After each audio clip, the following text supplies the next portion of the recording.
Mesdames et messieurs, mesdames, puisque ces messieurs ne sont pas arrivés, donc on va commencer par mesdames. Soyez les bienvenus, je vous remercie d'être là ce soir, avec ce temps, hein, qui nous dit qu'on a bien fait d'aller se promener tout à l'heure. Et puis maintenant, ben, ce jour férié, j'espère que vous en avez profité. Est-ce qu'il y en a qui ont travaillé aujourd'hui? Ok. De la correction à la maison? De la rédaction. Ok. Dans ton écriture de ton livre? Ok, parfait. Les autres, promener, tranquille? Ouais.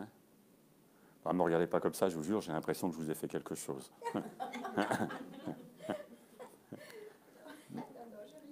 Oh, parfait. Alors ce soir, un nouveau cabinet public dans les nouveaux locaux de Cognition Academy. Voilà, on va faire quelques temps là, ici, dans ces locaux. Je pense que c'est très agréable.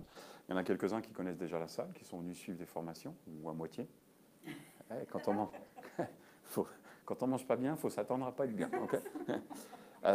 Donc, sachez que dans la salle, écoutez, on a Pauline Franqueur, qui est la fondatrice de l'école PNL Rive-Sud, hein, qui va s'installer au mois de septembre ici. On va avoir une collaboration.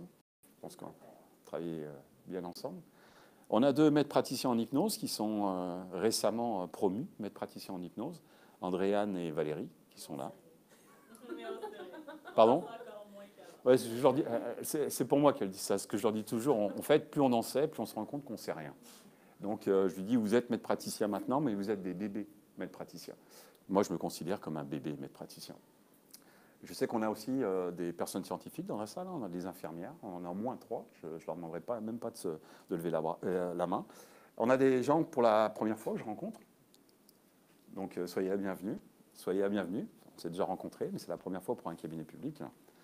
Ce soir, vous voyez, je suis en train d'enregistrer là, parce que pour les élèves de Cognition Academy et ceux qui font l'auto-hypnose en ligne, ils ne peuvent pas être là. Il y en a un peu partout. Hein. Il y en a en francophonie, il y en a en France, il y en a en Belgique une fois, qui sont aussi là-bas.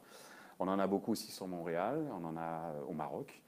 Ils ne peuvent pas être présents là, donc je l'enregistre. Et puis eux, ils auront l'exclusivité de pouvoir la voir. Donc en tant qu'élèves, ils auront la possibilité d'avoir des vidéos et des choses qui leur sont présentées exclusivement pour eux, pour pouvoir continuer à suivre et puis à pouvoir s'enrichir. Un cabinet public, qu'est-ce que c'est? Il y en a un qui me disait l'autre jour, c'est quoi un cabinet public? Et ça m'a échappé. Je lui dis, c'est un cabinet public, on va faire caca tous ensemble. Le mot cabinet en France, c'est un bureau, voilà. Ici, ce n'est pas le cas. Donc, je ne sais pas comment l'appeler. Donc, c'est une soirée en fait publique où on va parler, c'est un atelier, et puis en même temps, on va faire des expériences. Découvrir surtout ce qu'est l'hypnose. Alors ceux qui voulaient du spectacle, j'espère que c'est pas ce que vous attendez ce soir. On va parler avec un thème très particulier ce soir, c'est l'hypnose et la douleur. La douleur qui est assez répandue. On va parler de douleur aiguë, de douleur chronique, mais on va aussi parler de douleur psychologique. Quand je dis douleur psychologique, je vais tout de suite mettre un frein sur ce mot psychologique. Psychologique, c'est psychologue. Psychologue, c'est souvent détresse, pathologie. Donc j'ai cette chance de travailler avec des médecins et avec des psychologues. Dès que ça ne m'appartient plus, on va rendre à l'auteur le travail. Un psychologue va travailler avec des outils que je n'ai pas. Il va travailler sur le pourquoi. Et mon travail, c'est surtout sur le comment. Au-delà du comment, mon travail, c'est de mettre les personnes dans le mouvement, hein, les mettre dans l'action. Quand on parle d'hypnose, hypnose, auto-hypnose, on va casser ce mot tout de suite, auto-hypnose. L'hypnose n'existe pas, hein, c'est très clair. C'est des techniques, c'est des outils. C'est des outils qui vont nous permettre d'aider la personne à vivre l'auto-hypnose. On n'est pas capable d'hypnotiser quelqu'un.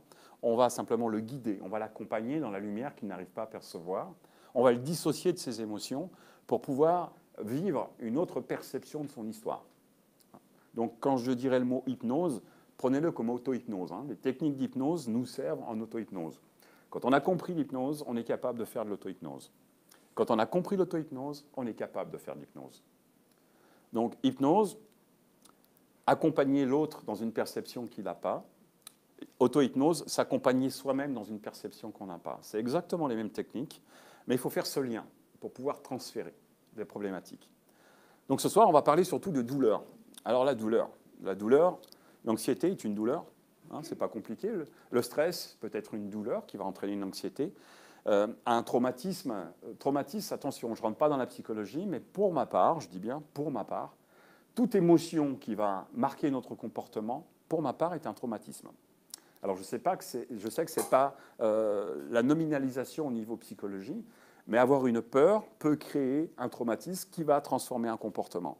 Donc je ne rentrerai pas dans les traumatismes de guerre, ces traumatismes de violence, mais si je dis le mot traumatisme, changez les mots que j'emploie, mettez les vôtres à la place. Ce mot-là signifie simplement un changement émotionnel qui transforme un comportement. Ça va ? Bonsoir Séverine, je t'en prie. Lors de cette soirée, vous pourrez poser toutes les questions que vous voulez. La question idiote, c'est la question avec laquelle vous allez repartir ce soir. Okay.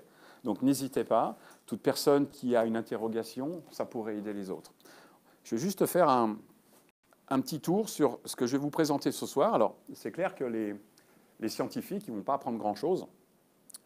Mais pour ma part, l'hypnose, c'est comme apprendre à lire. On a eu la méthode globale, vous vous souvenez, au niveau de l'apprentissage. On apprenait les mots par cœur. Il fallait apprendre ces mots par cœur pour pouvoir les reconnaître. Maman, à quoi ça ressemble. On ne savait pas qu'il y avait un M, un A, un M, un A et un N. On voyait maman. Il fallait avoir une mémoire photographique. Et puis, petit à petit, il y a eu un gros problème, c'est que si on ne savait pas les lettres, on ne pouvait pas reconnaître les mots nouveaux. Quand on sait qu'il y a plus de 100 000 mots dans la langue française, c'est difficile d'enregistrer 100 000 mots dans la langue française. Donc on est rentré dans la méthode syllabique. La méthode syllabique, c'est défaire le mot pour apprendre chaque lettre. Et ces lettres ajoutées à des lettres vont faire des... Merci. Et ces syllabes, mises les unes derrière les autres, vont faire des mots qui vont faire des phrases. L'hypnose, c'est exactement la même chose. Pour comprendre l'hypnose, il faut défaire le mot hypnose. Il faut comprendre, en fait, tout ce qui gravite autour de l'hypnose. Un praticien d'hypnose qui va travailler avec une technique, un protocole déterminé pour une problématique, pour ma part, il est complètement à côté de la plaque. Parce que chaque individu est totalement différent. Donc, chaque individu va raisonner d'une manière différente. De la même manière que pour la méthode syllabique, il va falloir apprendre à défaire la problématique comme on va défaire les mots pour pouvoir créer de nouveaux mots, pour créer une autre perception. Donc ce soir, on va parler d'hypnose et de douleur, mais il va falloir comprendre un petit peu ce que c'est que la douleur, avant de savoir comment on va travailler avec. On va apprendre à défaire les lettres pour pouvoir faire des mots. La douleur, c'est quelque chose qui est assez particulier et qui en même temps est une évidence. On va parler de la douleur, des causes de la douleur, la physiologie de la douleur. Ça va être très court, je ne vais pas vous fatiguer. Puis en plus, vous allez me donner des leçons, n'est-ce pas, mesdames les infirmières, au niveau de la biologie et de la physique. On va parler de douleur chronique, de la douleur aiguë aussi en même temps, de la plasticité cérébrale. C'est ce qui fait une révolution aujourd'hui. L'hypnose nous emmène justement à comprendre que cette plasticité cérébrale va permettre de changer un comportement et surtout changer notre plaquette électronique qu'on a à l'intérieur de notre tête, qui fait nos comportements. On va parler de placebo, parce que le placebo, c'est absolument formidable. J'entendais un médecin, un scientifique, qui disait dernièrement que 50% des médicaments qui sont en pharmacie, 50% sont des placebos. Il travaille aussi beaucoup avec ce placebo. Une femme, il expliquait qu'une femme qui venait le voir et qui avait besoin de ces antidépresseurs pour pouvoir survivre, tous les antidépresseurs qu'il lui donnait, il n'y a rien qui fonctionnait. Il lui en donnait de grosses doses, il n'y a rien qui fonctionnait. Donc il l'a hospitalisée et il lui a dit que, parce qu'elle faisait une réaction de nocebo. Le nocebo, c'est les réactions qui sont nocives quand on prend un médicament. Diarrhée, somnolence, toutes ces choses-là. Donc ce nocebo. Donc il l'a hospitalisée, il a dit qu'ils allaient la mettre sous solution glucose, comment on appelle ça, mesdames Voilà, heureusement que j'en ai 3. Sérum physiologique. Donc il l'a mis sur sérum physiologique. Ils lui ont dit que pendant un certain temps, ils allaient lui mettre du sérum physiologique pour pas qu'elle ait de problématiques de nocebo sur ses problèmes. Et puis, très rapidement, cette femme, comme elle ne voulait pas dire que c'était psychologique, donc elle n'a plus de nocebo. Et au bout d'une journée, ils l'ont placée, ils lui ont dit, on vous mettra d'abord sur sérum physiologique, puis ensuite, on vous mettra un antidépresseur. Donc, comme elle ne voulait pas tout de suite avoir du nocebo, parce qu'elle savait que c'était du sérum physiologique, ils sont passés au bout d'une journée à l'antidépresseur, et il n'y a plus de réponse nocebo. Donc, on prend bien conscience que le placebo a une grande importance. De la même manière, les somnifères, pour lui, ils disent que c'est ce qu'il y a de plus épouvantable, le somnifère, parce qu'on a une dépendance qui est énorme. Et dans ces somnifères-là, ces somnifères, vous avez remarqué, il explique bien, on peut les couper en 4. C'est soit en 2, soit en 4. Et il les coupe d'abord, il leur donne entier, après on coupe en deux, après on prend un quart. Mais le plus dur, c'est de supprimer le quart. Donc le quart se transforme par un quart de placebo pour que le patient le sait, mais pour que le patient puisse lutter contre cette physiologie de nocebo et de placebo pour pouvoir s'adapter à changer cette dépendance qu'il peut avoir sur le somnifère. Donc on parlera beaucoup du placebo parce que l'hypnose au départ, c'est que du placebo. Ce n'est qu'un placebo. Mais vous allez voir que ce placebo, sous imagerie médicale, sous IRM, il y a un vrai changement au niveau de la plasticité du cerveau et changer un comportement en déplaçant nos émotions. Et puis on parlera d'hypnose douleur, si vous voulez, je vous expliquerai. On fera peut-être une ou deux démonstrations si vous le désirez, ou vous vivrez quelque chose pour comprendre un petit peu que l'hypnose, c'est sensiblement toujours la même chose. C'est toujours la même chose. On a une douleur, il y a un symptôme, le symptôme de la douleur. Ce symptôme-là, derrière, cache des émotions. Et c'est souvent l'émotion qui va entraîner un symptôme de douleur chronique. On va parler aussi de fibromyalgie. Il y a des résultats qui sont absolument exceptionnels avec les fibromyalgies. Du moment où on va arriver à défaire les nœuds en fait, émotionnels de la personne, on va défaire les nœuds de son corps. Quand une douleur est installée, très souvent, c'est une écoute de soi-même qu'on n'a pas envie d'avoir, où on ne veut pas regarder la réalité en face. Cette réalité est une tension. Et cette tension va se placer sur le corps, dans les endroits qui sont les plus fragiles dans l'instant. Souvent les articulations. C'est comme ça qu'on va retrouver aujourd'hui leurs patients de douleurs chroniques ou en fibromyalgie. Ils me les envoient parce que pour eux, il n'y a rien en fait de mécanique, il n'y a rien de biologique ou de physiologique. C'est une problématique émotionnelle qui est complètement bloquée dans la perception du client qui se place sur le corps. Ça va? Si je parle trop, vous me le dites. Si je parle pas assez, vous me le dites aussi, mais vous n'aurez peut-être pas le temps de me le dire. Alors, on va continuer sur la douleur. On va parler de différentes douleurs. Et ça, j'ai trouvé ça assez fort, ces différentes douleurs. En définissant les douleurs, on va re-rentrer encore dans cet apprentissage d'écriture ou de lecture. On va défaire la douleur. On pense que la douleur, c'est toute la même. Mais on est bien loin de toute la même douleur. On a des douleurs qui vont en ce qu'on appelle sensorielles, hein, c'est le lieu et la durée, c'est-à-dire le lieu où ça se situe sur le corps et la durée de la douleur. On a l'émotionnel, désagréable et insupportable. C'est avec celle-ci qu'on va travailler beaucoup en hypnose. On a la douleur cognitive. Alors là, on va rentrer dans le rationnel. On va commencer à expliquer pourquoi on a mal, qu'est-ce qui fait qu'on a mal. On le retrouve dans les consultations. Je viens vous voir parce que ça fait des années que j'ai ça. Je suis tombé il y a 20 ans et j'ai encore mal aujourd'hui. Parce qu'ils sont tombés il y a 20 ans, ils ont encore mal aujourd'hui. Les médecins ne comprennent pas. Là. Ils ont beau passer tous les scanners, tout ce qu'il y a. Il n'y a rien du tout. Donc, à se poser la question, est-ce que c'est la chute qui a fait cette douleur ou est-ce que ça a déclenché quelque chose qui donne une compréhension d'intellectualisation, de rationalisation sur cette douleur?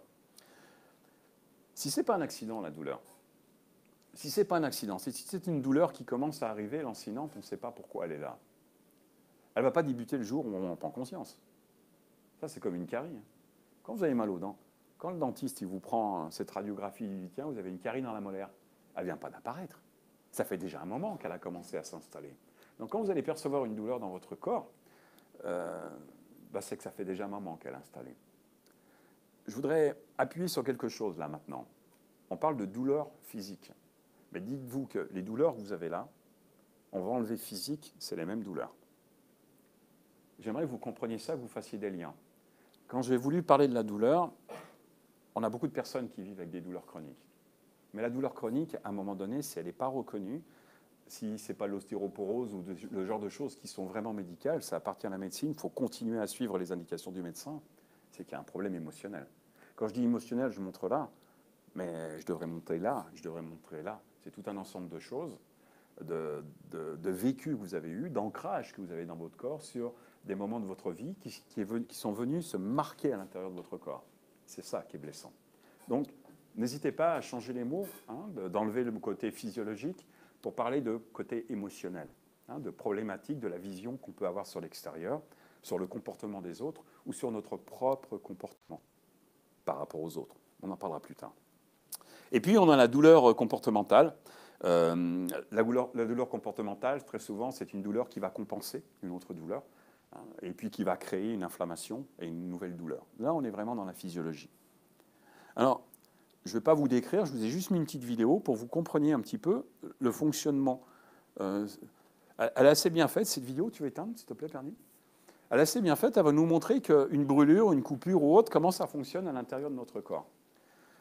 Donc ça va être une agression sur l'extérieur. Sachez qu'avant de toucher nos neurones, c'est tout le système nerveux qui va remonter jusqu'à la colonne vertébrale et qui va envoyer des indices à notre cerveau pour expliquer ce qui est en train de se passer. Pour en arriver là, il va y avoir une explosion à l'intérieur de neurocepteurs. Neurocepteurs, c'est toutes ces molécules qui vont transmettre un petit peu ce qui est en train de se faire. T'as bloqué? Non.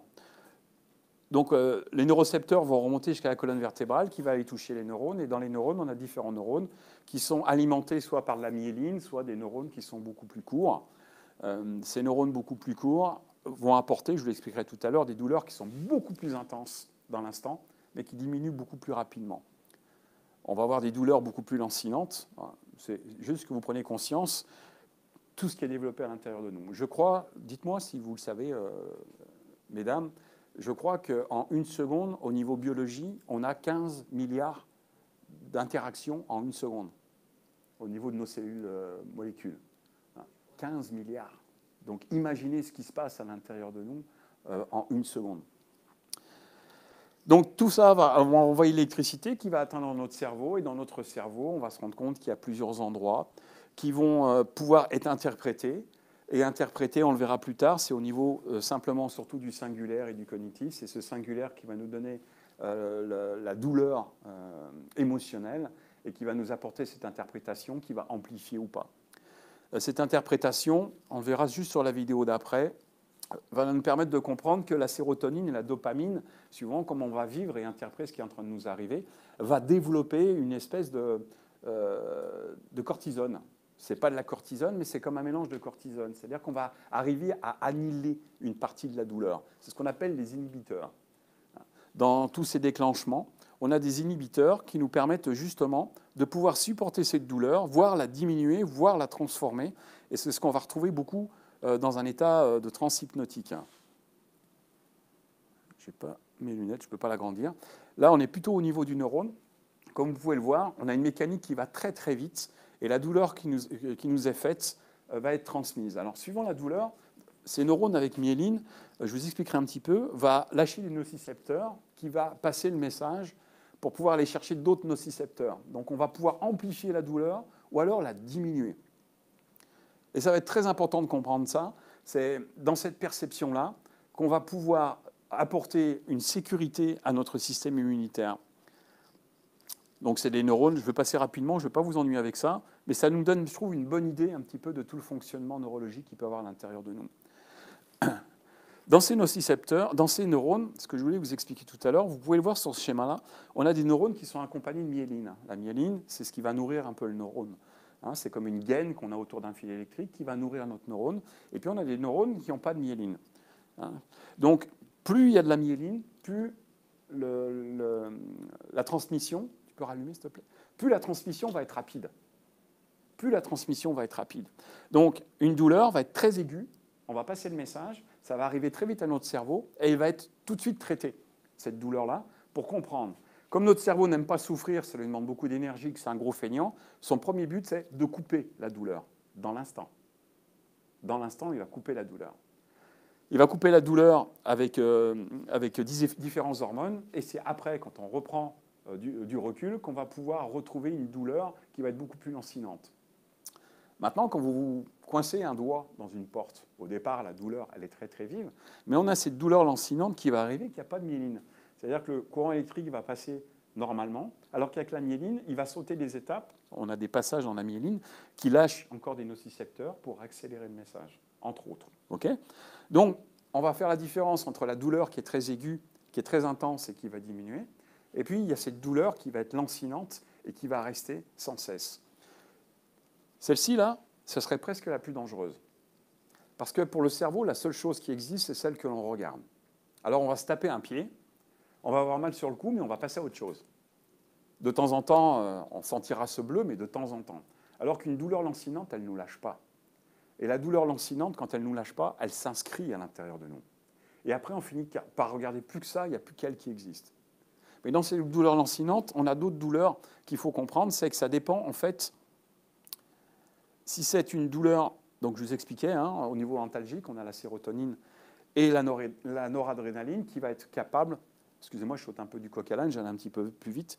Ici, là, on a ce qu'on appelle le système limbique, hein, ça descend dans le tronc cérébral, et là, on a une membrane singulaire, c'est le singulaire antérieur, qui sépare un petit peu notre système émotionnel, hein, et puis toute notre plaquette électronique, notre carte mère, ce qu'on appelle le thalamus, l'hypothalamus, l'hypophyse, toutes ces choses-là, qui va apporter un petit peu la... C'est lui qui organise un petit peu toutes nos sensations à l'intérieur pour aller chercher sur les amygdales. La sensation de la douleur va passer à travers cette membrane singulaire et va apporter l'émotion d'une douleur lancinante ou alors une émotion qui va nous tirer vers le bas. En hypnose, avec cet antalgique, qui est complètement naturel, qu'on arrive à créer, on est capable de couper la douleur à ce niveau-là, c'est-à-dire qu'on ne laisse pas rentrer l'émission de la douleur au niveau du singulaire, et cette émission qui ne rentre pas à l'intérieur, on va pouvoir s'en échapper. Ça ne veut pas dire qu'on n'aura pas mal, mais on ne sera plus émotionnellement impliqué dans la douleur. Tout à l'heure, je vous parlais d'un pied coincé ou un doigt de pied ou coincé dans une porte ou autre. On va encore différencier la douleur inflammatoire et neuropathique. Une douleur inflammatoire, c'est un bleu, par exemple. On se met un coup, on a un bleu. Okay, la première chose qu'on fait, c'est qu'on met la main puis on frotte. Rien que ça, déjà, c'est apporter déjà un antalgique à notre corps. Parce qu'en faisant ça, on va permettre à notre corps de dégager encore des endorphines, tout ce qui est nécessaire pour calmer cette douleur. Souvent, il y en a qui disent « vas-y, fais circuler le sang ». Vous savez, des fois, on se met un coup. Enfin, je ne sais pas vous, mais moi, on me disait ça à la maison. C'était au XXe siècle. Okay, donc, on faisait circuler le sang et ça marchait. Donc, on est plus dans la douleur inflammatoire. On va parler de bursite. On est dans la douleur inflammatoire. Après, je ne veux pas rentrer plus au niveau médecine parce que je ne veux pas dire de bêtises. Mais tout ce qui est douleur inflammatoire, il se passe quoi? On prend un coup, le sang va venir. Hein, on a les pompiers qui vont arriver pour éteindre ce feu. Et pour ça, c'est le sang qui va arriver en grande quantité pour pouvoir calmer cette douleur. Mais ce sang, s'il reste trop longtemps, après, ça fait une inflammation. Hein. On a un feu au niveau des articulations. Donc, on est dans une douleur inflammatoire. Une douleur neuropathique, c'est quand on se coince le pied dans la porte et là, on fait une section nerveuse. Et quand on coupe le nerf, là, on a souvent les nerfs à vif. C'est le cas de le dire. Santé. On nettoiera tout à l'heure. Donc, c'est ça, surtout l'idée. C'est que si on est dans une neuropathique, on coupe un nerf, on le retrouve beaucoup dans le membre fantôme. Vous connaissez le membre fantôme? Quelqu'un qui vit une amputation. On a 50% des gens qui sont amputés aujourd'hui qui retrouvent cette douleur, parce que c'est vraiment une douleur nerveuse. Le nerf est à vif et n'a pas de réponse de retour sur ces sensibilités-là. De plus, le cerveau a enregistré la douleur du membre avant l'amputation, et quand il a été amputé, il a été endormi, enfin je le souhaite. Vous imaginez à la tronçonneuse, non. Donc il a été endormi, et comme le cerveau, lui, dormait pendant qu'il y a eu l'amputation, il n'a pas enregistré la suppression du membre. En plus, tout ce qui est ligaments et nerfs ont été sectionnés. Et là, on a une vraie inflammation au niveau du nerf. Et ça apporte une douleur qui peut être intense. Et pourtant, aujourd'hui, ils arrivent à travailler avec un système de miroir, comprendre un petit peu, donner cette illusion au cerveau que le membre est à nouveau là. Donc, avec un système de miroir, la personne va bouger, amputée du bras gauche, bouger devant une glace en triangle, il va parler, la main va refléter, et à force de répétition, le cerveau l'enregistre comme quelque chose de normal, c'est sa main. Et aujourd'hui, il travaille beaucoup avec la réalité virtuelle, énormément en réalité virtuelle, et la personne voit son bras gauche, donc le cerveau enregistre que le bras est là, mais qu'il n'y a plus de douleur. Mais ça demande beaucoup de répétitions pour pouvoir avoir cette plasticité-là cérébrale. Ça va jusque-là? On survole vite fait.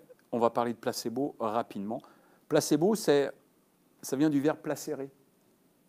Placérer. Je plairais. Alors, j'ai adoré ça parce qu'en ce moment, je suis en train de lire un truc sur le placebo. Le gars, il est passionnant. Et il raconte toute l'histoire du placebo. Et placebo, avant, alors je ne sais pas comment on dit ici au Québec, mais nous, en France, on appelait ça des faillots. Ça te parle, hein, t'as un faillot, t'as un faillot. Ici, comment on dit? Quelqu'un qui veut plaire et qui en fait trop. Un têteux, c'est ça? C'est ça, un têteux? Ouais. Un têteux, c'est ça?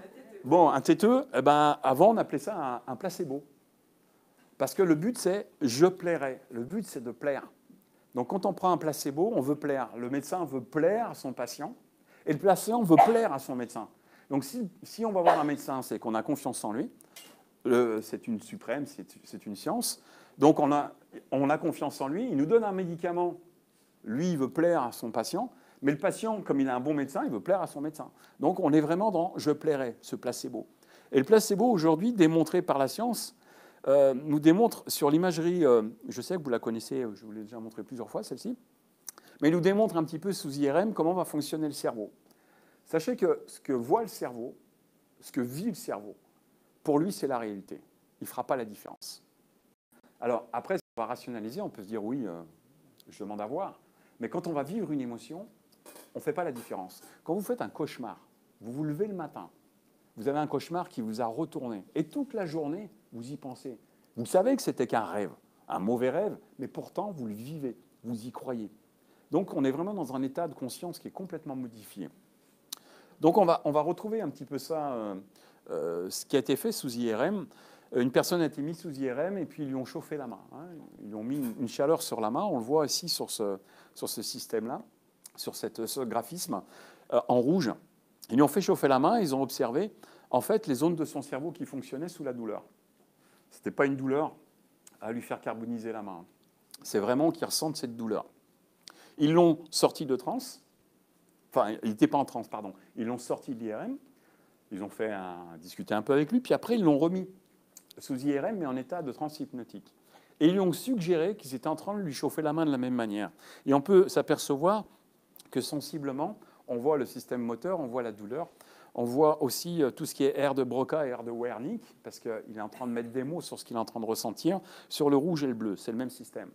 Ensuite, ils ont sorti la personne de transe, ils l'ont sorti sous l'IRM, ils ont cassé ce qu'on appelle casser le schéma, ils ont parlé d'autre chose pour l'enlever de cette sensation-là, et ensuite, ils l'ont remis sous IRM, et puis ils lui ont demandé d'expliquer qu'est-ce qui se passe quand on te chauffe la main. Et là, on voit que le cerveau est quasiment il n'est pas stimulé. On a surtout air de Broca et air de Wernicke qui sont stimulés. Ça veut dire que la personne est en train d'expliquer, mais il ne vit pas ce qui est en train de se passer.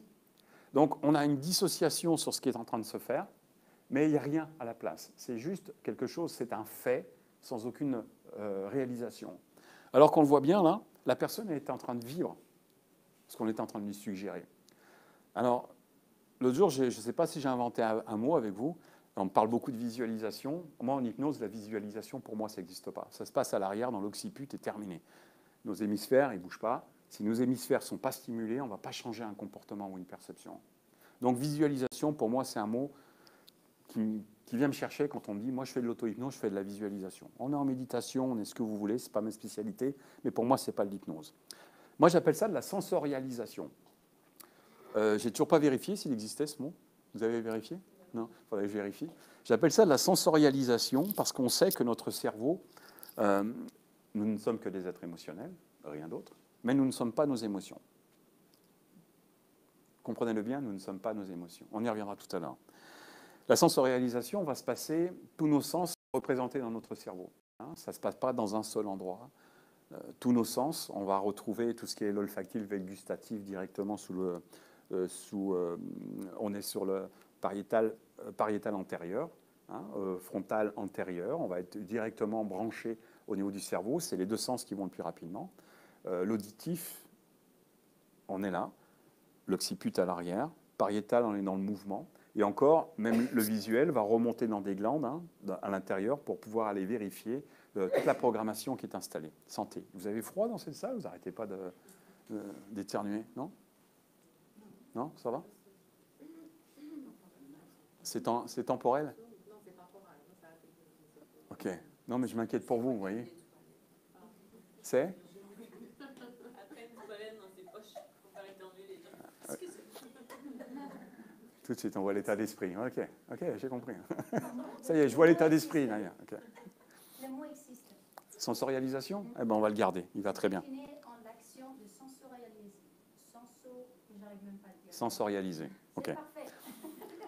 En fait, tout ça pour vous dire que la mémoire ne se place pas dans un endroit dans notre tête, un endroit qui pourrait être un disque dur bien placé, un CD qu'on va mettre dans son DVD pour pouvoir avoir une image, avoir un son qui est particulier, il va aller sans arrêt les chercher, tous nos souvenirs, dans nos deux hémisphères. Et c'est ces deux hémisphères, en faisant des liens, qui vont nous donner une compréhension au niveau du rationnel. Plus on aura de mémoire ancrée, plus on aura de possibilités de se souvenir, plus ça sera facile de pouvoir y revenir. La problématique, c'est quand c'est limitant, quand c'est trop facile, ça revient trop souvent. Donc c'est là qu'il va falloir changer les choses. Ça va ? Je vous en ai donné assez sur la douleur. On va certainement revenir sur ces causes de la douleur. Cette douleur qui peut être physique, mais pour ma part, qui est réellement émotionnelle. Donc, il est important, déjà, quand moi je travaille avec quelqu'un qui a une douleur, c'est de savoir est-ce qu'il a d'abord vu un médecin. Et si je vois un médecin qui a de la douleur, je vais lui demander est-ce que vous avez vu un médecin. C'est la première chose à faire parce que les autodiagnostics, c'est pas bon. Hein, j'ai une pharmacienne là, qui prend des médicaments et qui a décidé de les ralentir elle-même. Et elle est arrivée au quart, là on a travaillé ensemble, les douleurs ont quasiment disparu, elle en prenait encore un quart, elle a décidé de l'arrêter et les douleurs sont revenues. Elle vient me voir, elle me dit j'ai arrêté, les douleurs sont revenues. Je dis mais vous avez vu un médecin? Ah non, non, non, vous êtes pharmacienne, vous êtes la première à savoir qu'on n'arrête pas des médicaments comme ça. Et même si c'est un effet placebo, il est important de vous faire accompagner dans cet effet placebo. Donc, est-ce qu'il y a eu un médecin qui a vu? Si moi, la personne n'a pas vu un médecin, si c'est une douleur qui peut être très importante, je ne vais pas travailler avec. Je vous le dis tout de suite. Quelqu'un qui a mal au ventre, s'il a une péritonite, on va pouvoir lui calmer son mal de ventre. Mais si c'est une péritonite, ça va être mortel. Donc, je pense que les médecines aujourd'hui sont très importantes et on a tout le travail holistique qui s'approche autour aujourd'hui. Plusieurs médecins, si beaucoup de médecins aujourd'hui arrivent à faire ce lien entre ces médecines holistiques et la médecine réelle, on va parler de médecine occidentale et de médecine plus orientale, hein, on est plus dans la médecine chinoise. Hein. Vous savez qu'un médecin chinois, s'il a un patient qui est malade, c'est qu'il n'a pas fait son travail. C'est ça qui est terrible. Hein. Nous, ils sont contents, mais eux, c'est qu'ils n'ont pas fait leur travail. Donc, on va vérifier ça d'abord. Est-ce qu'il a vu un médecin? Et puis après, à quoi c'est relié? C'est toujours important. Est-ce que c'est un accident? Ok, c'est une bonne chose. Mais derrière, il y a une émotion. Quel que soit l'accident qui a pu se passer, ça laisse des traces émotionnelles. Même si on n'en a pas conscience au départ, ça laisse des traces émotionnelles. J'ai une cliente qui est venue me voir, c'était il y a 3 ans à peu près. Elle avait une douleur épouvantable au poignet. Et ça a surgi après ses vacances. Elle n'a rien fait de particulier, mais rien à faire. Ça faisait 3 mois qu'elle allait voir des médecins, radio, ils ne trouvaient pas. Elle avait une douleur incroyable au poignet. Donc elle vient me voir et on commence à discuter. Et puis elle me dit qu'elle rentre de Londres. Elle est partie en vacances à Londres, ça faisait 10 ans qu'elle n'avait pas été à Londres. Ok. Et d'un seul coup, elle me dit Londres, ouais, ça faisait 10 ans depuis mon accident. Et elle m'explique qu'elle a eu un accident il y a 10 ans à Londres. Elle a été désincarcérée par les pompiers, donc la voiture, gros choc. Elle a été emmenée, elle a passé 15 jours à l'hôpital, fracture, elle avait plein de choses. Mais son poignet, elle avait une grosse entorse. En transe, elle a pris conscience. Et le reste était tellement plus grave qu'on ne s'est pas occupé de son poignet. Et pendant ses vacances, qu'est-ce qu'elle a fait? Elle est retournée sur le lieu d'accident. Ancrage visuel, souvenir qui est revenu. Et la seule chose qui n'avait pas été soignée chez elle, elle a ressurgi. Tu n'as pas pris soin de mon poignet. On a fait 2 séances. Elle n'a plus de problématique avec son poignet. Donc, attention à ce qu'on peut imaginer, attention à l'interprétation qu'on peut en avoir. Et très souvent, l'interprétation que vous en avez n'est pas la bonne. Parce que l'interprétation que vous avez, c'est votre rationalisation, c'est votre intellectualisation, c'est votre besoin de comprendre. Ça marche? Donc, on va faire attention à ça. Et on va revenir surtout sur les schémas de croyance. Hein, les schémas de croyance vont être importants. J'ai telle maladie, dans notre société, telle douleur entraîne telle chose, qui entraîne telle chose et qui va donner tel résultat. À partir de là, on s'est créé soi-même un schéma d'atteindre quelque chose, même si ce n'est pas la réalité. La seule chose que vous regardez est la seule chose qui existe. Alors donc, n'oubliez jamais ça. Ce n'est pas parce que vous avez une étiquette sur le front que ça veut dire qu'il y en a peut-être 4000 qui ne s'en sont pas sortis, mais il y en a peut-être 1, 2 ou 3 qui en sont sortis s'il y a quelque chose. Je ne dis pas que c'est la pensée miracle. Je ne veux pas que vous pensiez ça. Ce que je voudrais que vous compreniez, c'est que vos croyances héréditaires et culturelles, ce n'est que des croyances qui ont été imputées de génération en génération comme des évidences. Vous avez vu dernièrement la personne là, qui elle prend un cours de cuisine, elle prend un rôti, elle coupe les 2 bouts du rôti pour pouvoir mettre son rôti dans le plat. Et le chef qui est là, il dit, pourquoi vous faites ça? Il dit, bah, parce que on m'a toujours appris comme ça, ma mère faisait comme ça. Ok, donc il coupe le rôti, elle a toujours fait ça, les deux bouts sont perdus. Ok. Et puis en parlant à sa mère, elle dit au chef, ben oui, je faisais comme ça parce que je n'avais pas de plat assez grand pour pouvoir le mettre dedans. Donc vous voyez, on rentre dans des systèmes de croyances qui font que ça devient des évidences alors que ce n'est pas la réalité. Donc si vous avez des douleurs, demandez-vous, d'où ça pourrait venir d'autre que ce que vous pensez être. C'est ça qui va être important. Changez votre encodage et votre perception sur la réalité que vous êtes en train de vivre. Qu'est-ce qu'il y a des douleurs dans la salle? Ouais, ok, ok. Douleur physique? Elle fait yeah. Ouais. Douleur physique? Le dos? Ouais, Joanne. Ouais. Demandez-vous si les idées que vous aviez n'étaient pas les bonnes. Ça serait comment? Ça serait différent.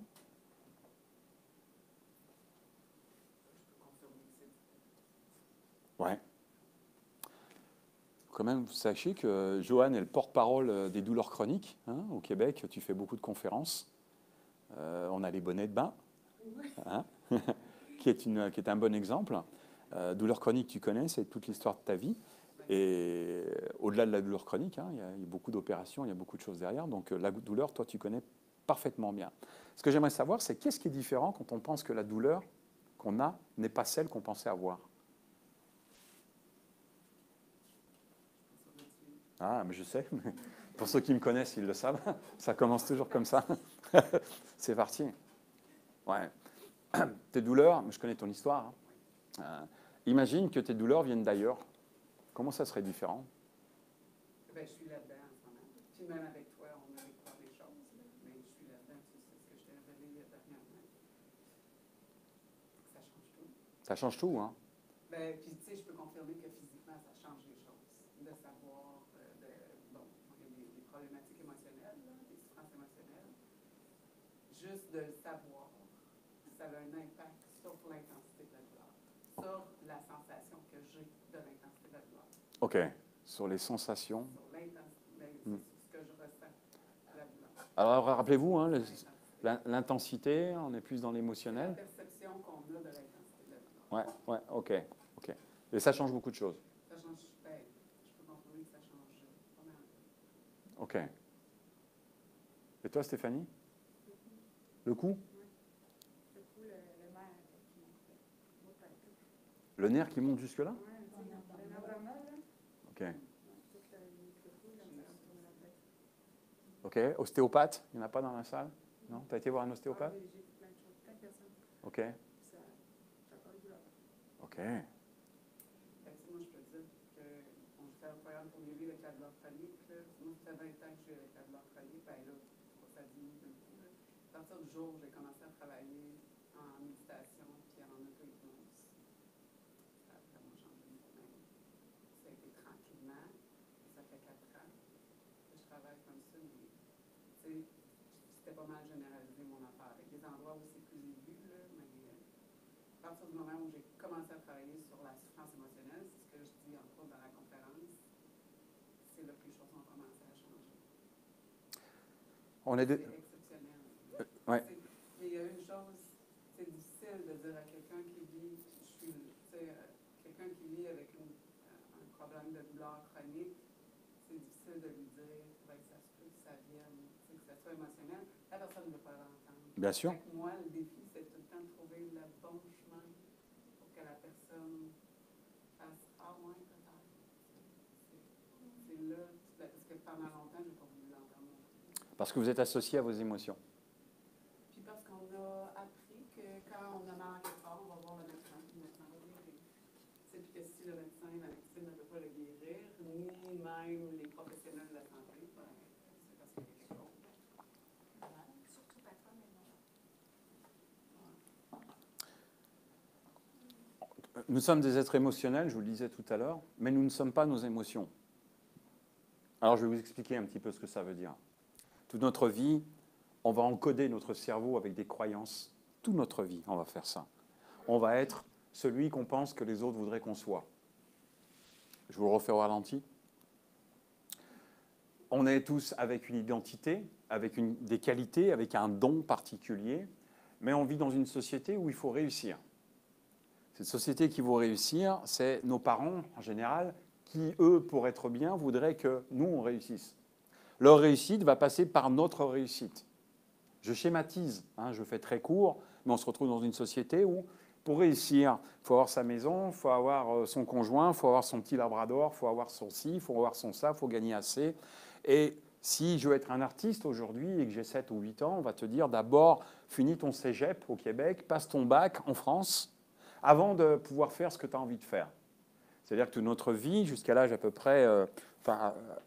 jusqu'à l'âge, il y en a, ils ne l'ont pas atteint encore à 70 ans ou 80 ans, mais jusqu'au moment où il va y avoir cette dualité à l'intérieur de nous, entre celui qu'on est réellement et celui que les autres voudraient qu'on soit. Il va y avoir une dualité, un combat, je ne sais pas ce que je veux faire, je ne sais pas qui je suis, je ne sais pas si je suis capable. C'est une dualité entre une réalité qu'on nous a imposée d'être et à l'intérieur de nous, ce que nous sommes réellement, et on voudrait pouvoir le vivre, mais on ne peut pas le faire. Parce que ça ne se fait pas, parce que je ne suis pas capable, parce que je ne suis pas assez bien, parce qu'il faut travailler dur pour réussir, parce que, comment vous dites vous ici, un petit pain, comment c'est? On est né pour un petit pain. Ouais. Ceux qui ont de l'argent aujourd'hui, c'est tous des voleurs, c'est tous des trafiquants. Donc on reste bloqué dans ce genre de choses et on ne peut pas s'exprimer. Quand on a décidé de s'exprimer et de faire fi de tout ça, mais pour faire fi de tout ça, il faut faire fi du regard. Et là, on rentre dans quelque chose qui est très compliqué.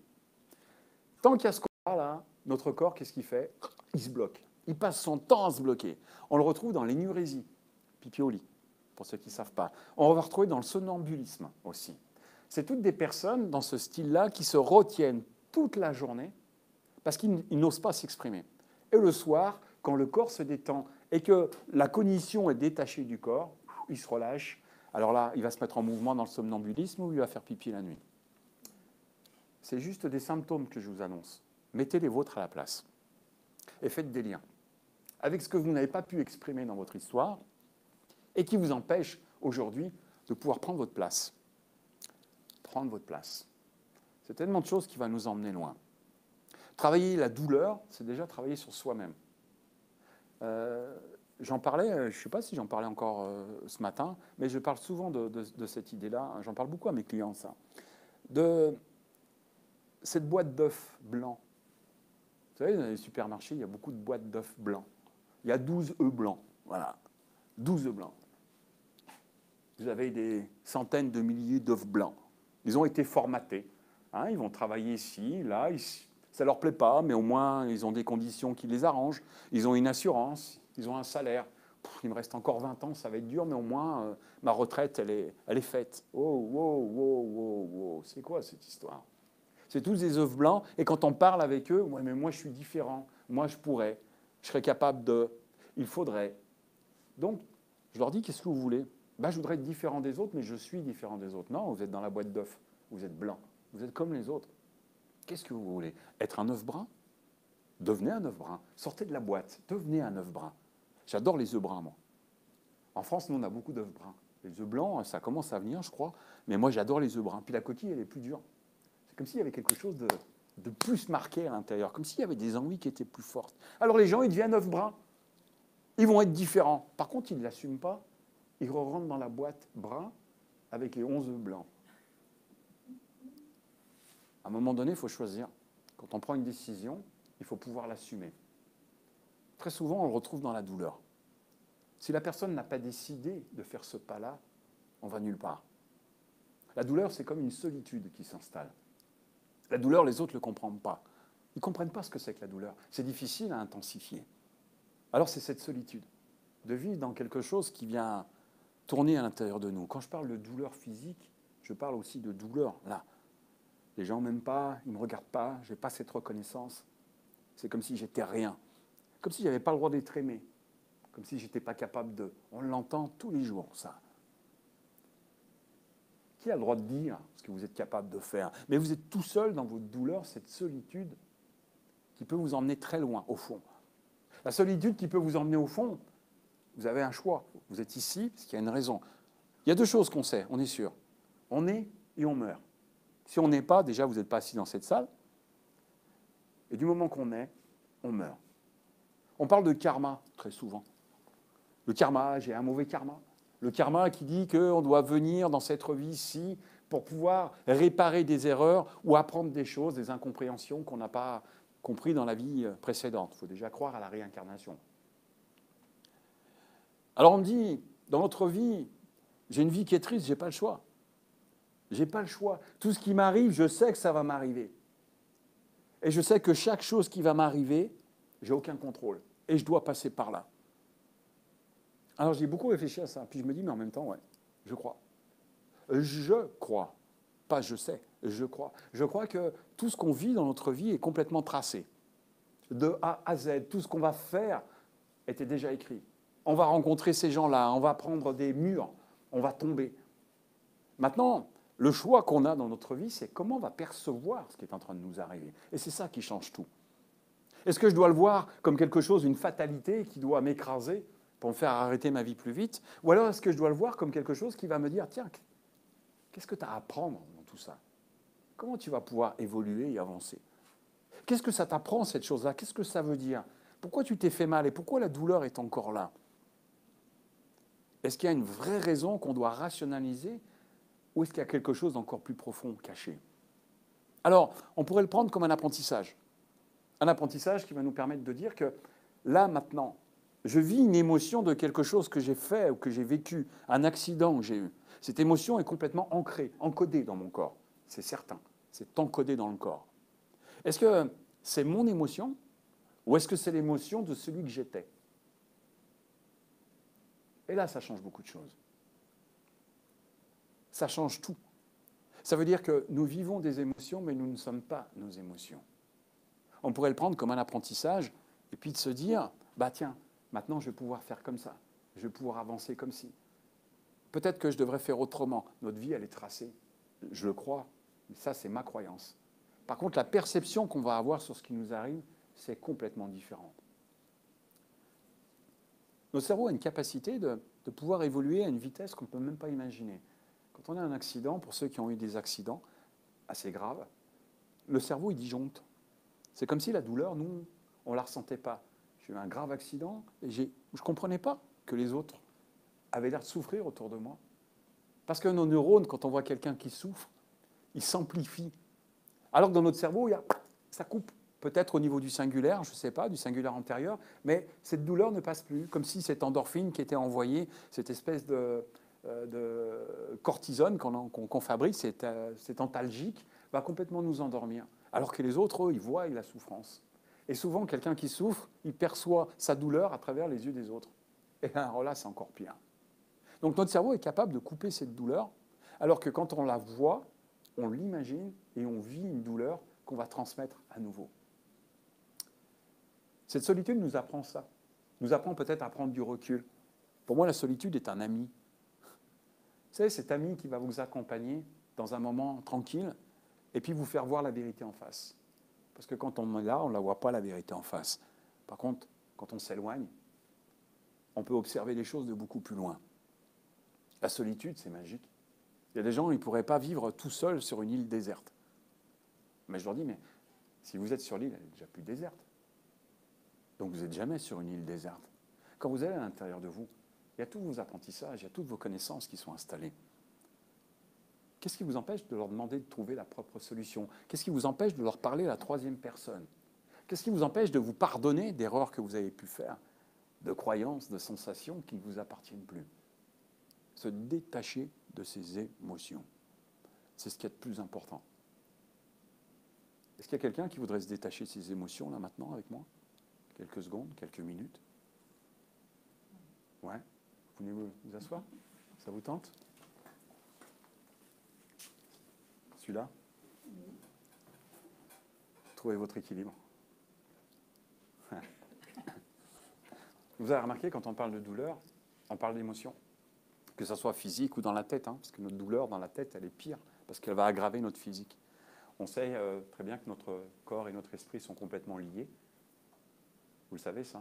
Vous avez entendu parler de Descartes, 1535, je crois. Descartes qui disait que le corps n'était qu'une machine et c'est l'esprit qui dirigeait, hein, corps et esprit totalement défaits. Puis on a eu Spinoza, une trentaine d'années après. C'était un grand prêtre, Spinoza, qui a été renié par l'Église d'ailleurs. Le clergé l'a renvoyé de l'Église, parce que lui disait que le corps et l'esprit étaient complètement liés. Et c'était pas bon, ça, parce qu'on avait l'esprit, le Dieu divin, et ne pouvait pas être relié à cette machine. Donc Spinoza a été complètement rejeté de l'Église. Et on a Antonio Damasio, aujourd'hui, qui a écrit Spinoza avait raison, qui, par la science, c'est un neurologue, un célèbre neurologue, Antonio Damasio, qui explique que par la science, il démontre la littérature de Spinoza et qu'il avait totalement raison. Donc quand on a mal là, hein, on a ce nerf vagal et puis tous ces neurones qui courent le long de notre colonne vertébrale, qui va aller se répartir dans notre corps et qui va passer notre état d'esprit. Donc, une douleur, si elle n'est pas démontrée par la science, hein, aujourd'hui, parce qu'il y a des douleurs plus tard qui seront démontées par la science, aujourd'hui on n'a pas les mécanismes possibles, eh ben, souvent il est créé par notre cerveau. Et énormément de maladies sont déclarées par le cerveau. Je ne sais pas vous si vous avez déjà entendu ça, mais j'ai des clients qui me disent, ils m'annoncent des maladies qui sont très graves, et qui me disent, je la remercie cette maladie, parce qu'elle m'a permis de comprendre, elle m'a permis de m'arrêter, elle m'a permis d'apprendre à dire non. Vous pensez que ça vaut la peine d'attendre de dire non? Non? Pourquoi vous me dites non alors? C'est dingue ça. C'est quoi cette dissociation de douleur que vous voudriez? Que je voudrais régler? Ouais. Mal aux jambes. La mèche? Non? Non. Non, parce que vous me dites... Vous avez mal aux jambes? Oui. Vous avez vu un médecin? Oui, une mauvaise circulation. Ah, C'est ce qu'il me dit. ok. Et qu'est-ce qu'il vous donne? Ah, De toute façon, on m'aurait donné le nom de médicaments, je ne les connais pas, donc ça ne m'aurait pas avancé. Il ne vous donne rien? Non. Et qu'est-ce que vous faites, vous? Ben là, maintenant, je suis à la retraite, je marche beaucoup. Ok. Avant, je travaillais assis, puis c'était quelque chose. C'était quelque chose? Ouais. C'était quoi ce quelque chose? J'avais de la misère à dormir, tout le temps mal. Ok. Ah, parce que vous n'aviez pas le temps de marcher, vous avez des misères à dormir? Ben, j'avais pas le temps, je prenais pas le temps. Ah. J'avais mes enfants qui étaient jeunes. Ok. Mes enfants qui étaient jeunes? Ils sont partis de la maison. Ok. Donc maintenant, ils sont partis, vous pouvez marcher un peu plus? Oui, je me donne le droit de marcher aussi. Waouh, vous vous donnez le droit? Ouais, c'est ça. Je prends le temps, Ah. c'est ça. C'est agréable de prendre le temps? Oui. Ouais. Et comment vont les jambes quand vous prenez le temps? Ben, ça va mieux. Ça va mieux? Mieux, mais c'est pas réglé. Ok. Vous voudriez que ça soit réglé? Non. Ouais. Quand vous me dites mieux, ça veut dire quoi, mieux? Tu veux dire? Je veux dire, quand vous me dites ça va mieux par rapport à quoi? Par rapport à avant? Ben, parce qu'avant, oui, c'est ça, ça m'empêchait même de dormir. Ok. Parce que, tu sais, je sais pas si tu as déjà entendu parler, tu es couché, puis tu as comme le syndrome des jambes qui sont tout le temps... Ouais. Les jambes sans repos. Hein. Oui, c'est ça. Et aujourd'hui, les jambes, elles se reposent? Ben, c'est moins pire. Ok, c'est moins pire. Quand vous aviez beaucoup mal, C'est pas 100%, là, mais c'est pas 100% quoi? ben, pas 100% réglé. Ok. Quand vous aviez très mal, ça vous empêchait de dormir, une intensité de 0 à 10, en sachant qu'à 10, l'intensité, les jambes, elles faisaient des bonds de 40 cm dans le dos. Pas à ce point-là, Non. mais on se fait au moins 8. Au moins 8. Et là, maintenant, quand c'est pas pire? Bon, 4. 4. Ok. Et 4, c'est encore pas réglé? Non. L'idéal, ce serait quoi? 0. 0? Ok. Et qu'est-ce qui fait que vous n'êtes pas à 0 aujourd'hui? Je peux pas le dire. Vous ne savez pas? Et qu'est-ce qui fait que vous n'êtes pas à 6? Je fais plus d'exercices. Ah, déjà. Donc le fait de faire plus d'exercices vous permet de baisser cette intensité. À quoi vous pensez quand vous faites plus d'exercices? À quoi je pense? Je pense à moi. Vous pensez à vous? Et qu'est-ce qui se passe quand vous pensez à vous? Ben, je me sens mieux. Moi, j'ai du mal avec le mot mieux. Parce que je ne comprends pas. Comment je dois me sentir, moi, si je dois me sentir mieux? Ben, c'est beau là. Qu'est-ce qui se passe quand vous vous sentez mieux? Je me sens bien. Ouais. Et dans ce bien, il y a quoi? Il y a moins de douleur. Moins de douleur. Ok. Donc vous enlevez de la douleur. Qu'est-ce que vous mettez à la place?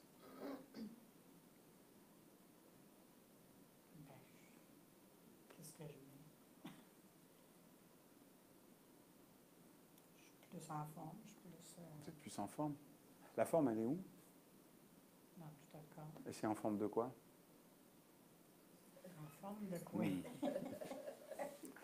Prenez le temps juste d'y réfléchir quelques instants. Dans une consultation, j'irai beaucoup plus profondément. J'irai comprendre un petit peu toutes ces choses-là. On vérifierait les croyances. Mais là, c'est juste pour vous montrer un petit peu la réflexion qu'il peut y avoir dans tout ça. Puis on va continuer à creuser. Mais je ne creuserai pas dans des questions qui sont beaucoup plus personnelles ou qui demanderaient beaucoup plus de temps pour définir un petit peu ce qui est en train de se faire. OK ? Là, pour ceux qui... Enfin, je vais l'expliquer à Pauline ce qu'elle ne sait pas. J'essaie de voir comment... Je rigole. Pauline, je répète, elle a une école de PNL. PNL qui est avec Rive-Sud, qui est là. Donc PNL, elle connaît très très bien. Et là, je ne fais pas du tout de PNL, si ce n'est que de la PNL. Donc, avec un langage hypnotique. Ouais.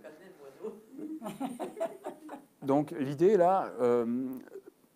pour ceux, il y a pas mal d'élèves ici, on est dans du spécifique. Donc, il va être important de pouvoir personnaliser la problématique. Vous m'expliquez vos douleurs, mais par contre, quand vous me parlez de vos douleurs, c'est vos douleurs, elles vous appartiennent. Alors, il peut y avoir un problème sanguin, c'est pas moi qui vais le résoudre. Je n'ai pas de pensée magique. Si j'avais cette pensée magique, je vous ferais... Ding, ça serait fini. Donc, on va aller chercher beaucoup plus loin. Puis une problématique est installée depuis longtemps, elle est complètement ancrée, elle est encodée depuis longtemps. Donc, il va y avoir un travail qui est nécessaire à faire. Ce que j'essaye de faire, là, dans l'instant, d'abord, c'est de vous expliquer que le vide, le cerveau ne supporte pas le vide, il va le construire. Il va construire pour mettre quelque chose à la place. On avait Freud, qui avait cette problématique-là, qui faisait de l'hypnose, il enlevait une pathologie, et une autre pathologie surgissait. Donc, il avait décidé d'arrêter de faire l'hypnose. C'est Milton Erickson qui l'a très bien démontré. Le cerveau ne supporte pas le vide, donc il va falloir le remplir de quelque chose. Quand on enlève de la douleur, j'ai moins de douleur, donc on a plus, on m'avait dit, de plaisir. Mais le plaisir, c'est encore quelque chose qui est complètement factice. Si je vous parle de mon plaisir, ce n'est pas le vôtre. Puis heureusement d'ailleurs, parce que alors... Je n'ai pas de photo, mais... Okay. Alors, l'idée, c'est de personnifier la problématique. Et quand vous allez personnifier la problématique, ça peut être de la colère, ça peut être une humeur particulière, ça peut être de la tristesse. La personnifier, c'est se dissocier de cette problématique-là. C'est se dissocier d'une émotion. Je vous rappelle, nous ne sommes que des êtres émotionnels, mais nous ne sommes pas nos émotions. Alors, il y a peut-être un problème sanguin, je ne sais pas. Par contre, il y a peut-être autre chose aussi. Et peut-être qu'il n'y a rien. Mais vous en avez déduit que quand vous prenez plus de temps à marcher, vous vous sentez mieux, vous êtes à 4, vous êtes plus dans le plaisir. Comment vous pourriez être encore plus dans le plaisir? Je ne peux pas passer mes journées à marcher. Je ne ferai plus rien. OK. Mais quand vous marchez, vous m'avez dit que vous vous occupez de vous-même. Oui. Ouais. Mais là, j'ai juste ça à faire, j'étais à la retraite. C'est déjà beaucoup. Juste ça à faire, vous n'êtes pas fier de vous occuper de vous-même? Ben oui. Mais... Bah, pourquoi vous dites juste? Ben, je ne peux pas faire ça tout le temps. Qui vous en empêche? Ben, c'est pas j'ai une famille aussi. Ouais, elles sont parties. Ouais, Vous l'avez dit tout à l'heure. Pardon? Oui, sont proches, là. Faut que je m'occupe de mes enfants aussi. Oh, qui c'est qui vous a ordonné de vous occuper de vos non, enfants? Regardez-là, la petite, là. Ça va être l'heure de la tétée, hein? Il y a le biberon, il y a le micro-ondes, là, on va le chauffer. Non, mais ça aussi, c'est un plaisir. Ah, ça change là, tout. Ben oui, Donc, c'est pas une obligation. quand vous occupez de vos filles, vous occupez de vous-même aussi, alors? De ma fille. Vous vous occupez de votre plaisir. Est-ce que vous occupez de votre fille pour vous faire plaisir ou parce que vous pensez que c'est nécessaire de vous occuper de votre fille? Ben, ça me fait plaisir. Ah, donc vous voyez, il n'y a pas que quand vous marchez que vous prenez du plaisir. OK. Donc, vous marchez, vous occupez de votre fille, vous existez, prenez soin de vous. En prenant soin de vous, vous prenez soin de votre fille. C'est ça que vous êtes en train de me dire? Ouais. Et je suis sûr qu'il y a plein d'autres choses encore. Ouais. Alors, je ne sais pas si vous en avez conscience tout de suite, mais quand je vous regarde, je sais qu'il y a déjà quelque chose qui est en train d'en prendre conscience. Ouais. Ouais. Comment c'est agréable aujourd'hui de vous dire que vous pourrez prendre du plaisir à chaque moment. Et observez pendant que vous prenez du plaisir, comment c'est différent là.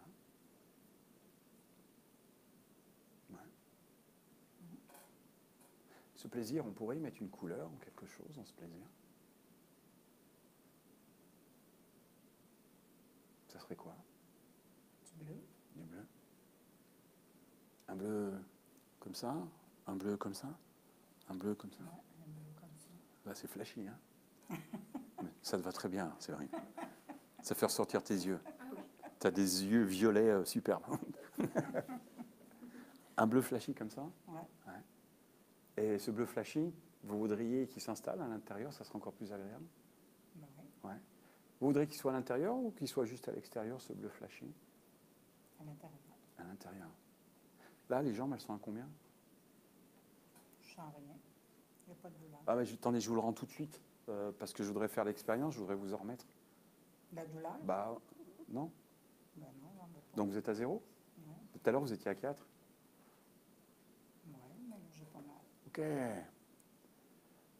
Vous inquiétez pas, je peux vous. C'est tout dans le sac. Donc, si vous... Ou alors vous revenez me voir la semaine prochaine, si ça vous pose un problème. Ce que je vais vous proposer simplement, c'est de me dire, ce bleu-là, comment est-ce que vous pourriez le diffuser à l'intérieur de vous? Imaginez, quand vous m'avez parlé le bleu, c'est qu'il est apparu quelque part. Il est apparu par où, le bleu? Ben, dans mon imagination. Dans votre imagination là-bas? Parce que vous m'avez dit... Ben, je sais pas, je regardais là. Ouais. Pourquoi vous regardiez là-bas? Je sais pas. Si vous regardez là encore, observez comment dans l'imagination le bleu peut... Ouais. Alors imaginez là, et puis fermez les yeux juste quelques instants. Laissez l'imagination simplement s'installer. Prenez tout votre temps. Ouais, exactement comme ça. Demandez-vous comment ce bleu va pouvoir se diffuser régulièrement pour prendre du plaisir. Vous autorisez maintenant, vous pouvez le faire, à prendre du plaisir, à marcher, à vous occuper de vous-même, de vos filles qui sont là, qui prennent du plaisir lorsque vous prenez du plaisir. Alors que le bleu, dans votre imagination, à chaque expiration, va pouvoir descendre de plus en plus, s'étendre petit à petit. Demandez-vous, à quel moment, à chaque expiration, que les épaules vont se détendre, les bras, les jambes. Comme si une éponge pouvait venir effacer quelque chose qui ne nous appartenait plus. Surtout, n'amplifiez pas trop le plaisir. Faites attention à pouvoir le contrôler, ce plaisir. Arrêtez juste là, ce plaisir. Tentez de mettre un peu de douleur dans le plaisir. Et observez comment le bleu va s'étendre encore plus profondément.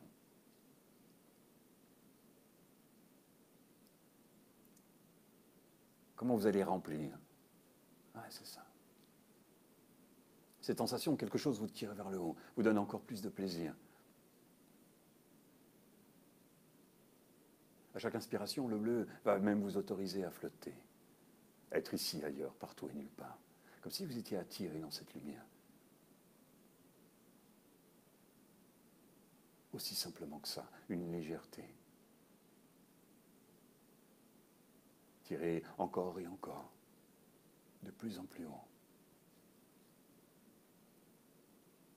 Alors que le bleu va s'installer dans chaque cellule du corps. Les os, les muscles.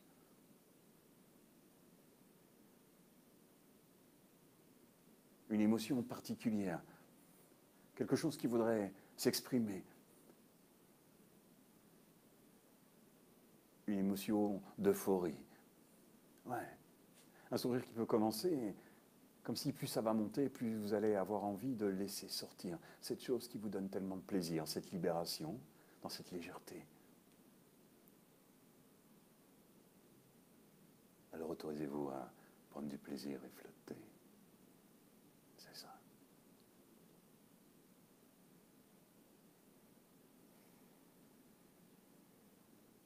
Curieux de se dire qu'une partie de vous a des solutions que vous n'aviez même pas perçues. Ces solutions qui ne sont même pas importantes. Laissez faire ce qui est en train de se faire. Sentez cette légèreté. Cette chose qui vous tire vers le haut. Ouais, c'est ça, comme ça.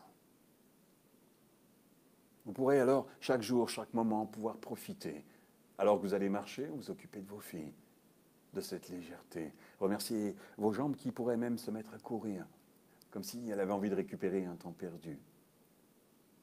Expliquez à tout le reste du corps que ces jambes, en fait, n'attendaient que de prendre du plaisir, de s'autoriser. Ouais, c'est ça, comme ça. À sourire. À cette vie que vous méritez pour vous occuper de vous.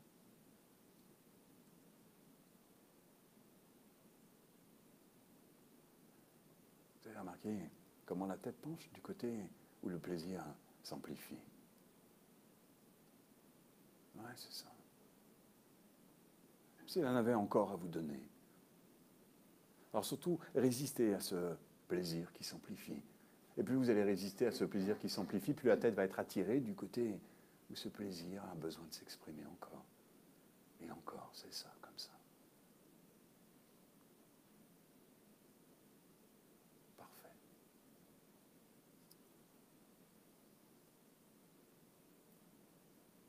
Laissez cette partie à l'intérieur, continuez un travail, observez ce qui est en train de se faire. Laissez faire ce qui est en train de se faire et appréciez ce qui est en train de se faire.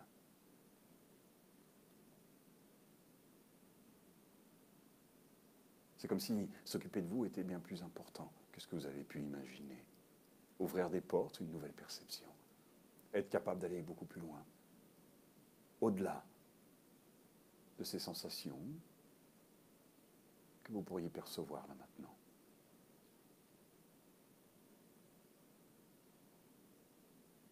Alors ce bleu va s'installer encore et encore. À chaque fois que vous observerez ce bleu particulier, vous ressentirez comme une émotion agréable, comme un sourire qui pourrait s'afficher. À chaque fois que vous verrez ce bleu, vous ressentirez cette légèreté calme et profondément détendue. En attendant, une partie va réintégrer le corps. Vous allez ressentir votre corps assis sur cette chaise, entendre ma voix même plus forte dans cette pièce. La tête va se redresser exactement comme ça. Ressentir vos deux mains l'une sur l'autre.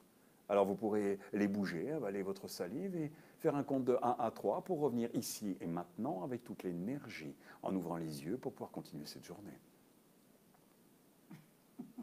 Non, commencez pas à sourire maintenant, ça peut être désagréable pour les autres. Merci. Comment est-ce que vous vous sentez là? Très bien. Oui. Ce bleu? Oui. Il est beau. Faites attention au fou rire qui peut arriver trop. Oui, probablement, ça va être ça. Ok. Qu'est-ce qui s'est passé à l'intérieur? Je me sentais monter. Ouais. Ouais, il y a votre fille qui vous retenait par les jambes. Vous êtes senti monter? Comment vont les jambes là? Elles existent? Oui. Ouais. Et cette impression de vivre le plaisir, cette sensation, qu'est-ce que ça vous dit là maintenant? De vous autoriser à prendre du plaisir? Pas juste quand vous marchez. Hein? Tout le temps. Ça veut dire que vous n'avez pas le droit de vous limiter à prendre du plaisir. Vous allez pouvoir vous déplacer encore mieux peut-être. Moi, je me voyais courir. Ouais. N'allez pas humilier votre fille à la course. Et la Hein. cour. Ouais, mais on ne sait jamais. Merci en tout cas. Vous me tenez au courant? Oui. Merci. Ah, merci.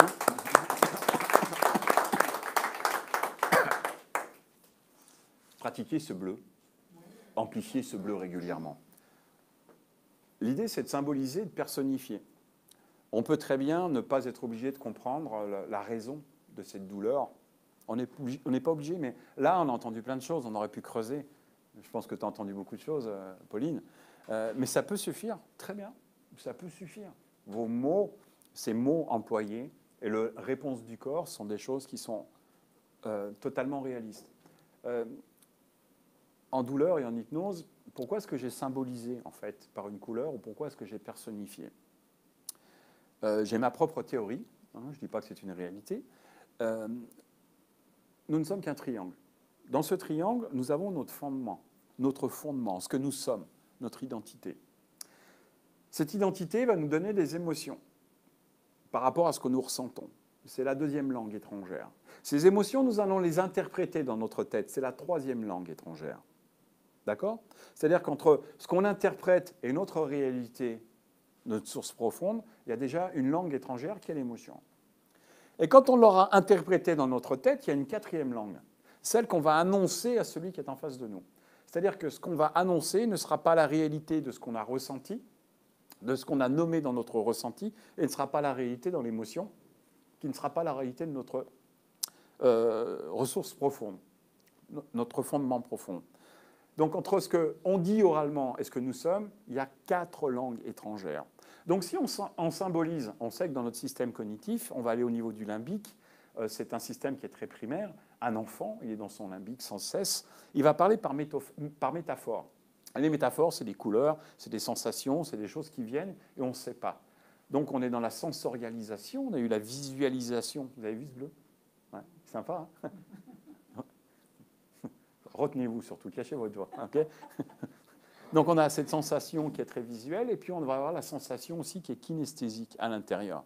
Et dans cette kinesthésie, on pourrait aller beaucoup plus loin.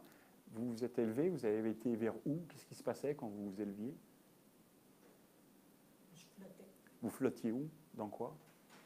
dans les airs. Dans les airs? Il y avait quoi autour dans les airs? Je voyais la couleur bleue. Vous étiez dans le bleu? Oui. On rentre dans le visuel. Tout ça pour vous dire qu'en fait, plus on aura d'ancrage et de souvenirs au niveau de notre cerveau, plus ça va être facile de s'accrocher à ça. Vous comprenez? Donc, on peut travailler dans ce style-là avec la douleur. On pourrait travailler aussi avec un psychologue qui va travailler beaucoup sur le pourquoi, et nous, on va aller travailler sur l'émotion derrière. Est-ce qu'il y a quelqu'un d'autre qui voudrait venir s'asseoir un instant là? Vous avez vu, c'est beaucoup de signes idéomoteurs. Oh, ouais, c'est rare que personne ne veuille venir avec moi. Joanie? Ouais. Mais ça peut être Ah, quelqu'un d'autre. madame, elle ne connaît pas l'hypnose. Venez vous asseoir. Moi, je serais déjà.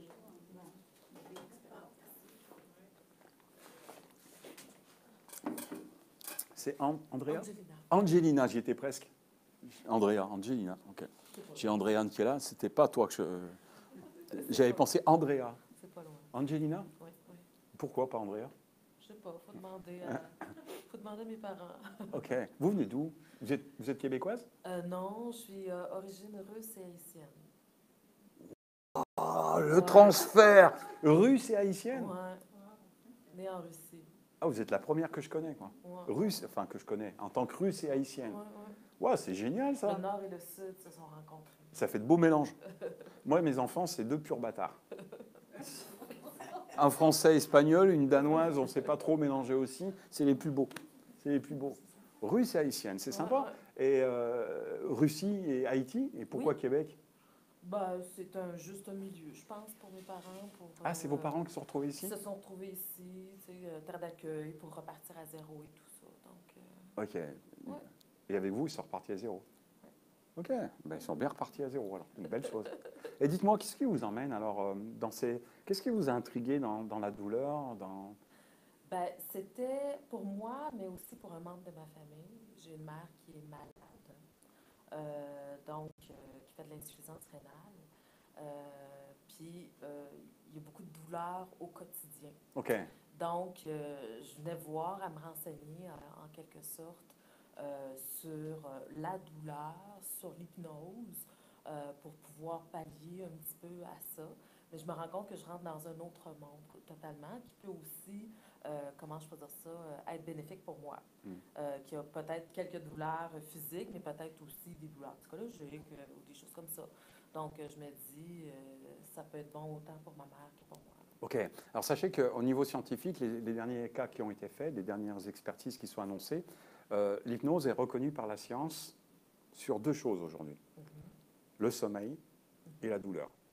Et les tests qui sont faits sur la douleur, quelqu'un qui va travailler avec l'hypnose et la douleur, on monte à 85% de bénéfices par rapport à si on ne fait pas d'hypnose. Donc la douleur, au niveau de l'hypnose, il y a une vraie réussite.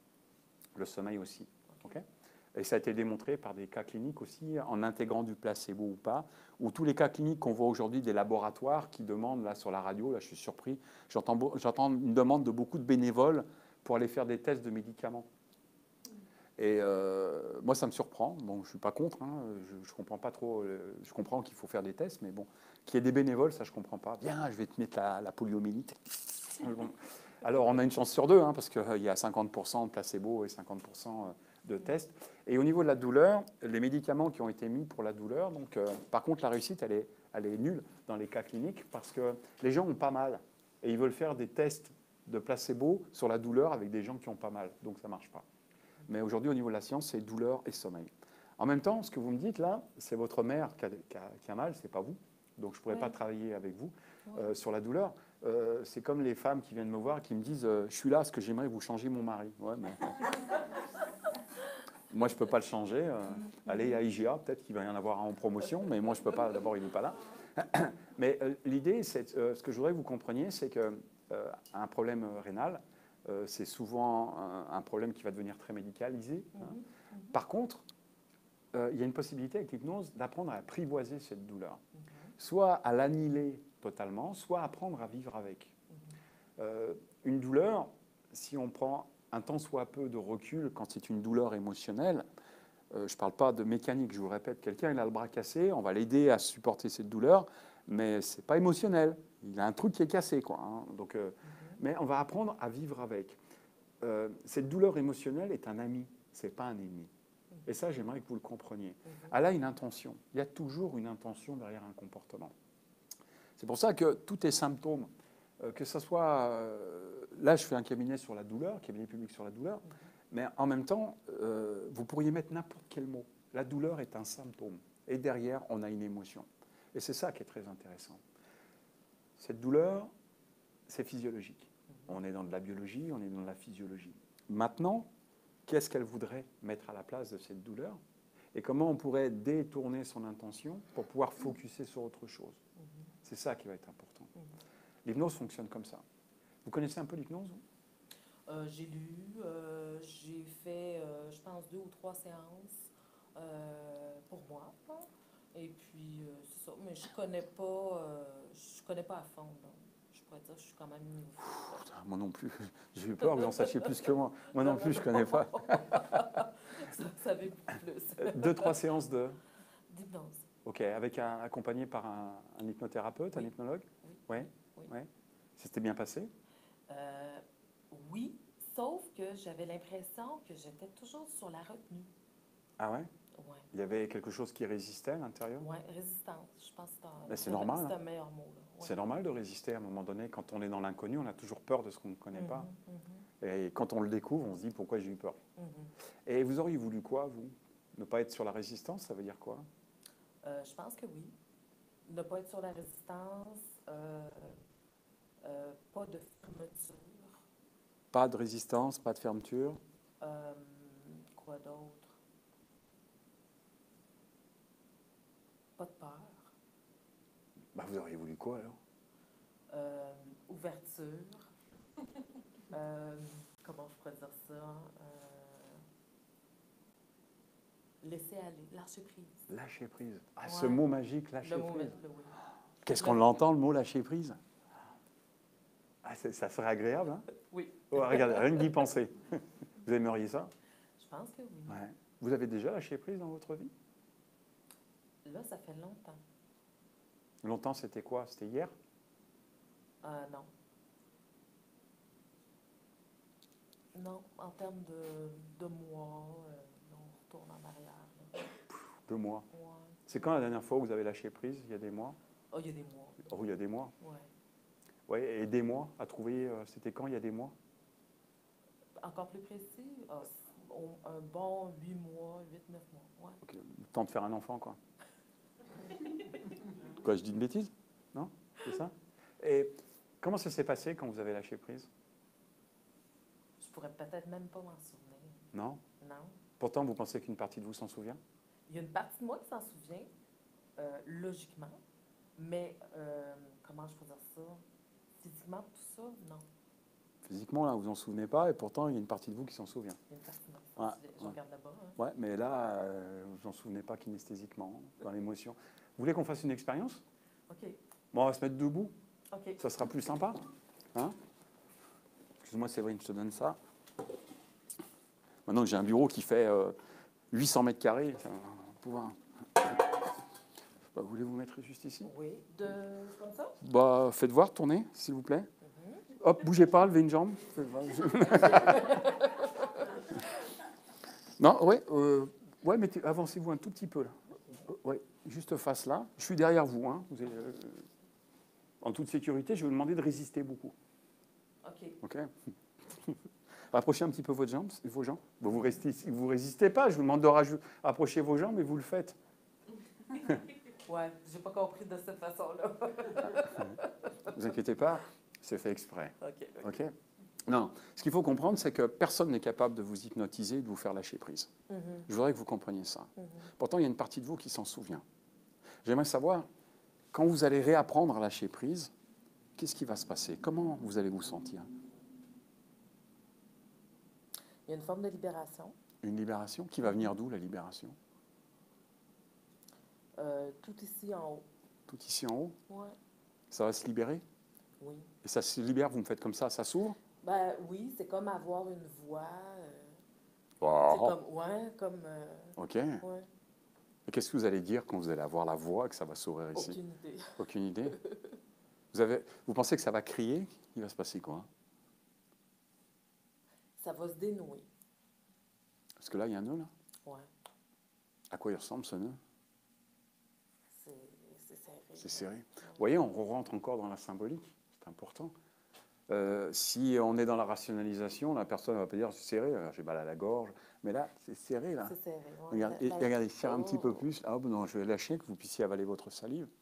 À votre avis, c'est en quelle matière, cette chose qui se serre comme ça? Fer. Fer. OK. Comment on pourrait l'enlever, ce fer? Je sais pas. En prenant du recul? Peut-être. Je sais pas, laissez les bras le long du corps, regardez. Rapprochez encore un tout petit peu les pieds, ça sera mieux. Vous êtes en toute sécurité. Observez ce fer qui est là. OK? Il est là, ce fer. Pourtant, regardez, il y a une partie de vous qui va vous attirer en arrière. Et alors que ça vous attire en arrière, le fer va se défaire légèrement. Alors résistez surtout à cette sensation quand vous êtes attiré en arrière. C'est comme si ça vous faisait du bien de prendre du recul. Ouais, c'est ça. Ouais, c'est étrange, hein? Et imaginez si vous fermez les yeux maintenant, en toute sécurité, ici. Une partie de vous va vous garder les deux pieds posés par terre. Vous gardez en équilibre. Et pourtant, une partie voudrait ressurgir, une partie que vous connaissez très bien. Il y a plus d'1 mois en arrière, et même peut-être bien avant. Observez comment votre corps se détend, se relâche. Comme s'il avait envie déjà de lâcher prise. Comme s'il avait envie de se libérer. Alors les bras deviennent de plus en plus lourds, les pieds sont de plus en plus collés au sol, et c'est comme une danse qui commence à se faire. Une danse particulière. Le calme s'installe. La légèreté pourrait s'installer alors qu'une partie de vous écoute mes mots. Une autre les entend déjà plus. C'est comme être ici, ailleurs, partout et nulle part, c'est flotter simplement. C'est comme si vous vous mettiez à flotter et que la barre commençait à reculer, à s'éloigner. Alors votre corps pourrait être à nouveau tiré en arrière, en toute sécurité. Quelque chose qui pourrait vous attirer encore et encore. Faites attention à cette partie qui voudrait résister. Autorisez-la à être présente et demandez-lui d'aller juste où elle veut aller et pas plus loin. Jusqu'où pourrait-elle vous emmener à flotter, à danser, de droite et de gauche, d'avant, en arrière. Encore. Et encore. C'est ça.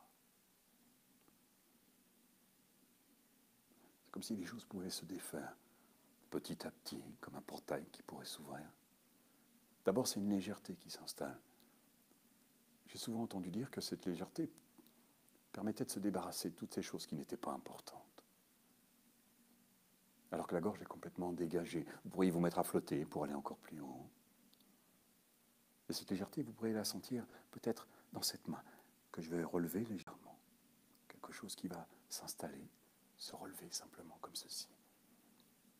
Imaginez que cette chose représente toute cette légèreté, cette liberté, cette partie de vous qui s'est lâchée prise. Sans savoir comment, sans savoir pourquoi, elle va prendre encore de l'essor, comme si on tirait dessus, comme si on l'élevait encore, comme si des fils étaient attachés. Elle va se mettre à monter, s'élever à chaque inspiration, pour pouvoir même éloigner tout ce qui est autour. comme si elle repoussait légèrement tous ces fils qui n'étaient pas nécessaires.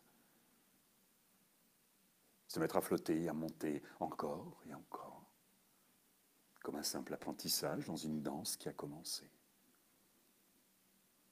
Alors le portail s'ouvre petit à petit. Pour ouvrir le portail, c'est comme si une partie devait apprendre à l'autre à devenir léger, pour prendre l'autre partie du portail. Demandez-vous à quel moment l'autre bras va se mettre à s'élever aussi, pour aller ouvrir ce portail, pour pouvoir apporter plus de légèreté, plus de liberté.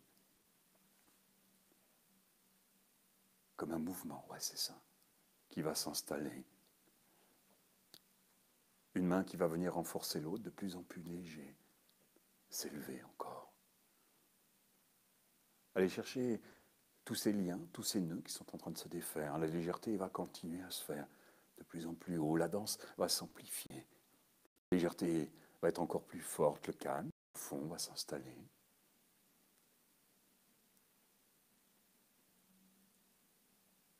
Intéressant, toutes ces choses à l'intérieur capables de résoudre des problèmes qu'on n'avait même pas imaginés, des sensations. Cette légèreté qui va ouvrir, pousser encore, comme si une mélodie commençait à se faire. Les doigts se mettent à jouer comme sur un piano. Une musique qui s'installe. Un portail qui s'ouvre. De l'air bien différent. C'est comme découvrir la liberté. La tête attirée vers le haut, la respiration encore plus forte. C'est comme si la voix avait envie de s'exprimer, comme si quelque chose avait besoin de sortir.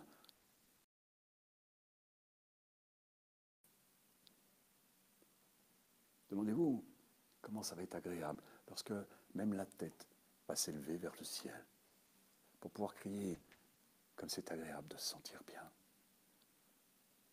Alors que les doigts continuent à jouer cette mélodie, cette porte qui s'ouvre, cette gorge qui se détache. Ouais, c'est ça. Comme ça.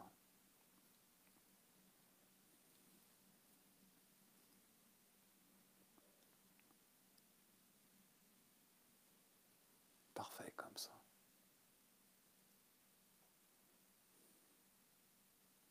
C'est à ce moment-là souvent que l'équilibre s'installe à nouveau. Alors ces deux parties qui viennent d'ouvrir voudraient se féliciter, se remercier d'avoir travaillé ensemble, de s'être écoutés, d'avoir appris à lâcher prise. Une partie qui voulait lâcher prise et une autre qui voulait résister. Ces deux parties pourraient simplement avoir cette impression d'être attirés l'un vers l'autre, comme deux aimants. Comme s'il était bon qu'ils se respectent, qu'ils se remercient pour pouvoir continuer à travailler ensemble. Observez lequel des deux va commencer à faire le mouvement pour aller vers l'autre, alors que les portes sont totalement ouvertes, que tout est dégagé. Ouais, c'est ça. Exactement comme ça. Et lorsque l'accord sera trouvé, le corps va pouvoir recommencer à danser.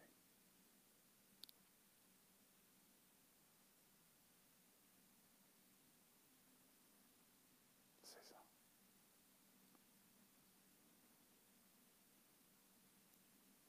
Et là, le sourire s'installe comme une évidence. Quelque chose de profond, comme une mélodie fredonnée,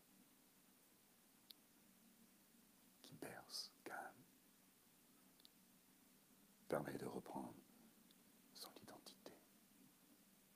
Alors soyez fiers de vous, fiers de ce que vous êtes en train de faire, fiers de ce que vous avez libéré. Ouais, parfait. Oh. Oh. Il y a un qui a allumé la lumière. Comment vous vous sentez? Bien. Bien. C'est comme si C'est comme si... le nœud Oui. détaché. J'ai eu comme un pop, là. Ouais, j'ai bien vu. Ouais. Il s'est détaché dans cette main, ce pop. Je sais pas. Regardez. Je pourrais pas Prenez le dire. temps, prenez le temps, prenez le temps, prenez le temps, prenez le temps, prenez le temps d'observer. Ok. Prenez le temps d'observer comment ça va être agréable.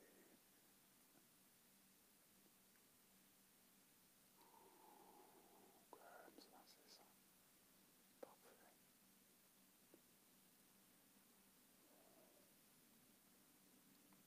Observez comment c'est si facile de se détendre et de lâcher prise. Comme si une partie de vous était attirée tranquillement. Dans un état tellement calme et agréable que le corps se détend encore plus profondément et reprend sa danse. Juste comme ça. C'est ça.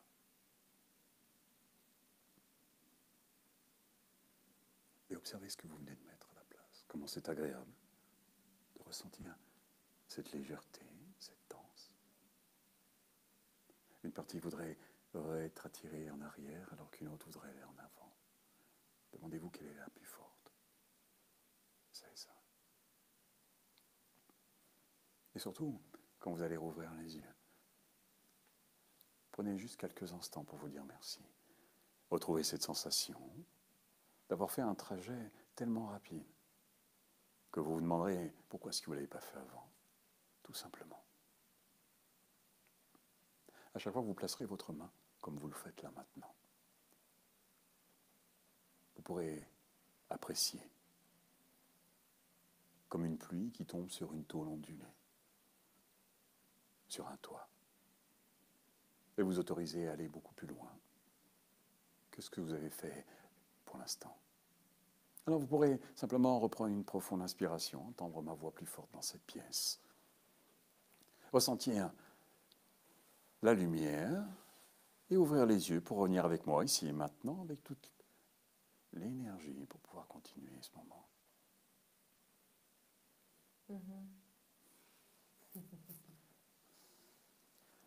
Ouf. Oui, Comment ça va? ça va, j'ai mal aux yeux. C'est parfait. Moi, je suis un sadique. Si mes clients ne pleurent pas, je suis malheureux. Ça veut dire qu'il y a une émotion qui est montée. Et quand il y a des larmes qui viennent, il y a beaucoup de choses. Ça peut être juste un signe de transe, mais en même temps, j'ai vu tellement de gens pleurer sans savoir pourquoi, quand ils avaient libéré quelque chose. Imaginez qu'est-ce que vous allez pouvoir faire maintenant, en sachant lâcher prise comme ça. Ben, il y a une forme de légèreté, il y a moins de peur. OK. Il y a la légèreté, Oui, il y a plus de sécurité. oui. Ouais. Et quoi d'autre? Plus de confiance en soi, on dirait. Ouais. Vous êtes prêt à faire confiance à cette partie-là? Je pense que oui. Sûr? Je pense que oui. Elle est encore là, cette partie-là? La partie qui est... Qui sait, là, vous donner à avoir plus confiance, plus de sécurité? Oui, je le sens. Vous le sentez? Oui. Ouais.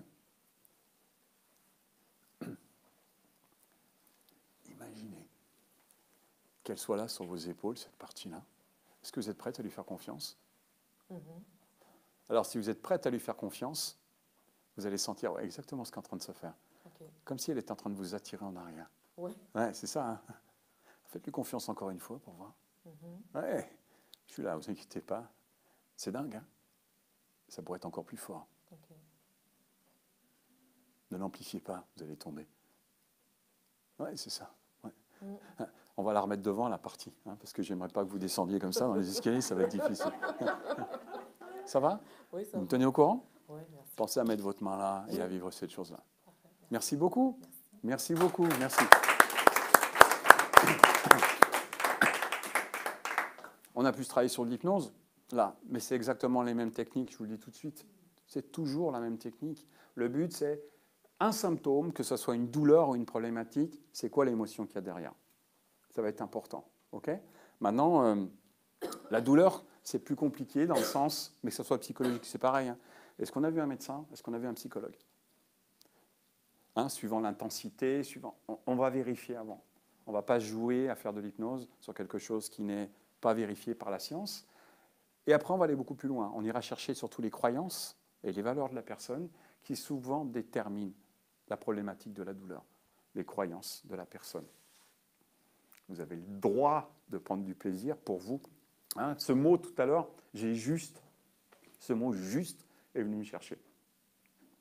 Vous avez le devoir, pas juste, vous avez le devoir pour vos filles de prendre soin de vous. Ça va? Oui. Ouais. Pauline? Par rapport à ce mot-là, juste, moi je me plais à dire que le mot juste, lorsqu'il termine une phrase, a de l'impact. Lorsqu'il coupe une phrase en deux, il diminue tout ce qui suit. Ouais. C'est comme le... On dit c'est juste un enfant, c'est juste un adulte, c'est juste mon chum, c'est comme si déjà ce bilan avec beaucoup moins de valeur. Donc, le mot juste, c'est important de faire. Oui, c'est important. On a plein de mots. Hein. On a le mot mais. On en parle souvent de ce mot mais qui va effacer la phrase d'avant. Il y a aussi c'est rien. Hein. Merci de m'avoir donné un coup de main. C'est rien. Non, c'est pas rien. C'est quelque chose. On va arrêter de dire c'est rien. On va dire avec plaisir, mais on va pas dire c'est rien. C'est diminuer aussi ce que vous avez fait. Donc, on rentre beaucoup dans la linguistique. Hein. Et vous avez vu, c'est très différent et en même temps c'est la même chose, mais l'impact de l'hypnose conversationnelle dans le travail qu'on va faire, on n'annonce pas ce qu'on fait. Et c'est facile de faire fermer les yeux à la personne sans le mettre dans la résistance, parce qu'on a tout le conversationnel qui est derrière. Ça s'apprend. Hein. Enfin, moi, j'en démordrai pas, ça s'apprend. Et c'est très facile d'accompagner quelqu'un dans ce sens-là, en jouant sur les archétypes, hein, douceur, force, humour. Ça va casser aussi un schéma. On va détourner aussi, il y a de la confusion, il y en a quand même pas mal, beaucoup moins qu'avant, hein, Pauline. Hein. Et puis, il y a ce rapport qu'on va créer. Ce que je viens de faire là, avec vous, vous devez le faire avec vous-même. Il faut le faire avec vous-même. Dites-vous que je vous ai juste guidé, mais ce n'est pas moi qui ai fait le travail, c'est vous. Moi, j'ai juste observé. J'ai juste observé. Parce que l'idée, c'est quand même de diminuer mon travail, parce que le but, c'est que vous soyez complètement autonome. Et puis, c'est une question d'humilité. Je vais en parler. Docteur, vous voulez s'asseoir à côté de moi? Donc, tu as fait une observation juste. Ouais. Ah, tu es gentil. Ouais. Est-ce que je pourrais répondre à des questions que vous avez ce soir? Frigo, hein, ok. En fait, j'en ai une, mais tu sais, c'est peut-être. Donc, ça va être valable pour tout le monde, là, mais c'est pour nous, quand on pratique. Là, ça, on disait toujours dans des formations d'aller chercher les notions primaires. J'ai eu l'impression que oui, il y a quelque chose qui a été cherché, mais nécessairement, est-ce que c'était des notions primaires ou non? Mais j'ai l'impression que quand même, le travail est suffisant. Il se passe toujours quelque chose. On ne sait pas quoi, il se passe toujours quelque chose. On sait qu'une consultation, elle dure 1 heure. Hein, en 1 heure, on ne peut pas aller creuser dans le pourquoi. On a des personnes qui vont venir plus souvent, c'est mieux. Pour ma part, je pense que moins de 2 à 3 fois, suivant la problématique, au moins 2 fois pour confirmer que le travail a été fait. Je le pense. Après, il y a une question de coût. Hein, ce n'est pas donné non plus. Donc les gens réfléchissent souvent. Mais quand on vient, on commence à y goûter, et puis qu'on ne travaille pas derrière, ça ne sert à rien. Hein, c'est comme passer son code sans passer son permis de conduire, ça ne sert à rien, quoi, à un moment donné. Donc, l'émotion primaire va dépendre de la problématique. Quand on est coincé dans des croyances, très souvent, on a une émotion primaire. Okay, moi, je dirais héréditaire. Maintenant, là, c'est juste sur une douleur qu'on ne veut pas justifier. Quand on va travailler sur la douleur, le pourquoi ne m'intéresse pas, on va rentrer dans de la psychologie, encore une fois. On a des clients, on a quelques clients communs avec certains ici dans cette salle. On n'a pas la même façon de travailler. Moi, de savoir si le père avait une maladie pathologique ou autre, ça ne change rien pour moi. Son père, c'était son père. C'est elle, dans l'instant présent, qui m'intéresse. On aurait pu, avec ce que j'ai fait, là, on a juste goûté à l'hypnose, au lâcher-prise. En même temps, on parle de confiance, on parle de sécurité derrière tout ça. Travaillez, ancrez-le. C'est vous qui l'avez à l'intérieur de vous, laissez-le jaillir. Et puis là, on était juste dans la linguistique qui nous permet, moi, d'entendre certaines choses sur lesquelles je pourrais travailler un peu plus profondément. Mais c'est surtout ce droit, cette autorisation. En plus, la première chose que vous nous avez dit, je ne devrais pas débriefer, là, hein, je ne devrais pas le faire ça. Mais la première, je le fais quand même, hein, ça s'appelle une prétérition. Je ne vous dis pas que, si je vous en parle quand même. C'est je m'autorise, mais ça vient trop rapidement, je m'autorise. Quand ça vient trop rapidement et que c'est répété 2-3 fois, c'est qu'il y a quelque chose qui est caché derrière. Donc souvent, c'est des mots qui nous permettent de se mentir à soi-même. Nous, dans l'accompagnement, c'est le genre de choses qu'on ne doit pas lâcher. Parce que la personne a le droit de se mentir, même si elle n'en a pas conscience. Mais quand c'est trop redondant, que ça vient 2-3 fois en très peu de temps, ça veut dire énormément de choses et il ne faut pas lâcher ça. Donc, moi, j'ai juste travaillé avec ce que j'avais là, sans fouiller. Et puis maintenant, de toute façon, elle va battre sa fille hein, à la course. Bien sûr, et je n'ai pas à juger si c'est suffisant ou pas. Tout à fait. Elle est suffisante, elle peut être très bien libérée, mais on sait très bien que quand on enlève quelque chose, il y a souvent quelque chose qui arrive derrière. Mais c'est des up and down, hein, que notre vie, elle est faite de up and down, c'est-à-dire qu'on passe notre temps à être bien et à pas être bien à pas être bien. Je suis malheureux, je suis heureux. Notre cerveau a toujours besoin de comparer qui nous sommes dans cette société-là.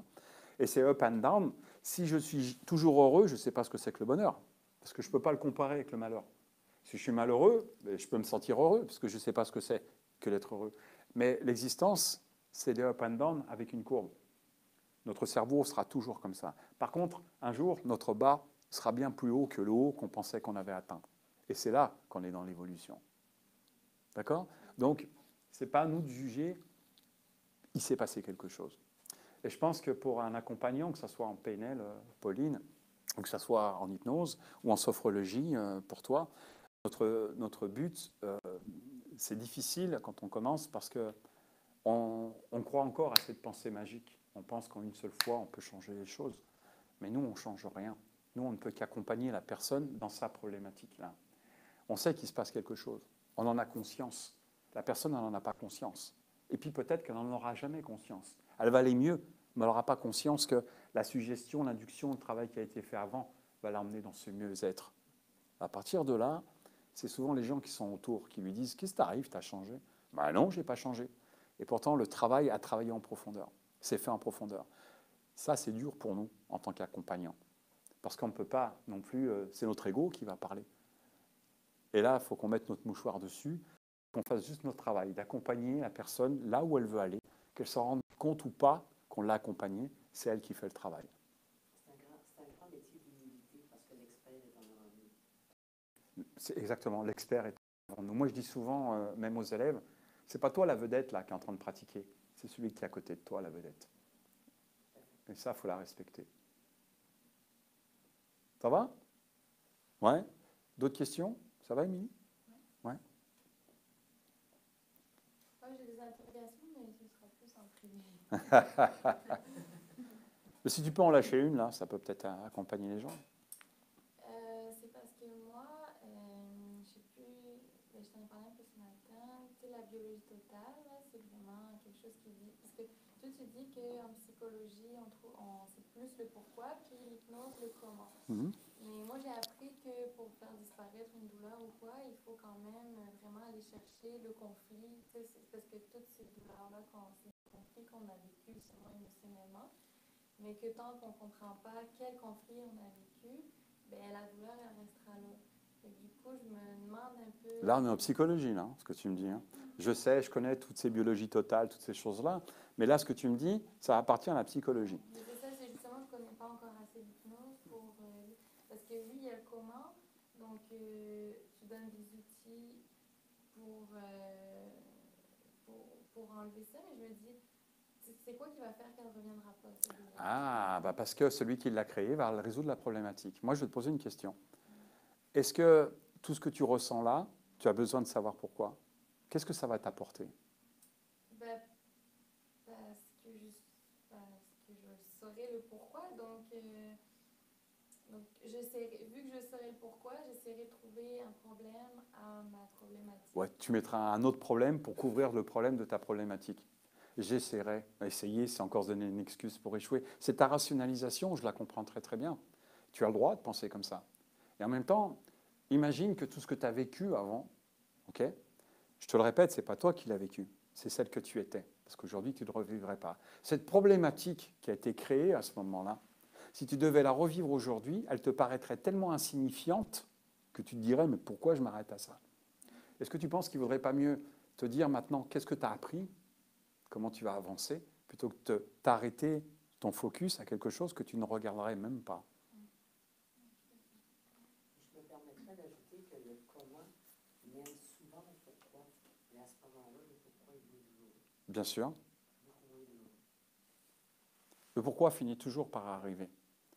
Il finit toujours, mais au lieu d'aller chercher le pourquoi, creuser, trouver une signification à quelque chose qu'on n'arrive pas à comprendre, plutôt aller chercher le comment, qui va faire ressurgir des mémoires et qui va nous dire « Ah ouais, j'étais pas où il s'était passé ». Donc, nous, notre travail, c'est le comment, ce n'est pas le pourquoi. De plus, l'Ordre des psychologues nous a mis une ligne, on se la tient, parce que c'est chacun son travail. Moi, je n'irai pas jouer dans la cour des pourquoi. Il y a des pathologies, il y a des choses, je ne suis pas armé pour ça. Plutôt, comment on va faire? On part dans l'idée que toutes les ressources sont à l'intérieur de la personne. On est capable de tout faire. Les seules barrières qu'on a, c'est celles qu'on se donne. Et quand on part avec cette idée-là, ça change beaucoup la vie. Ça va? On aura le temps d'en reparler.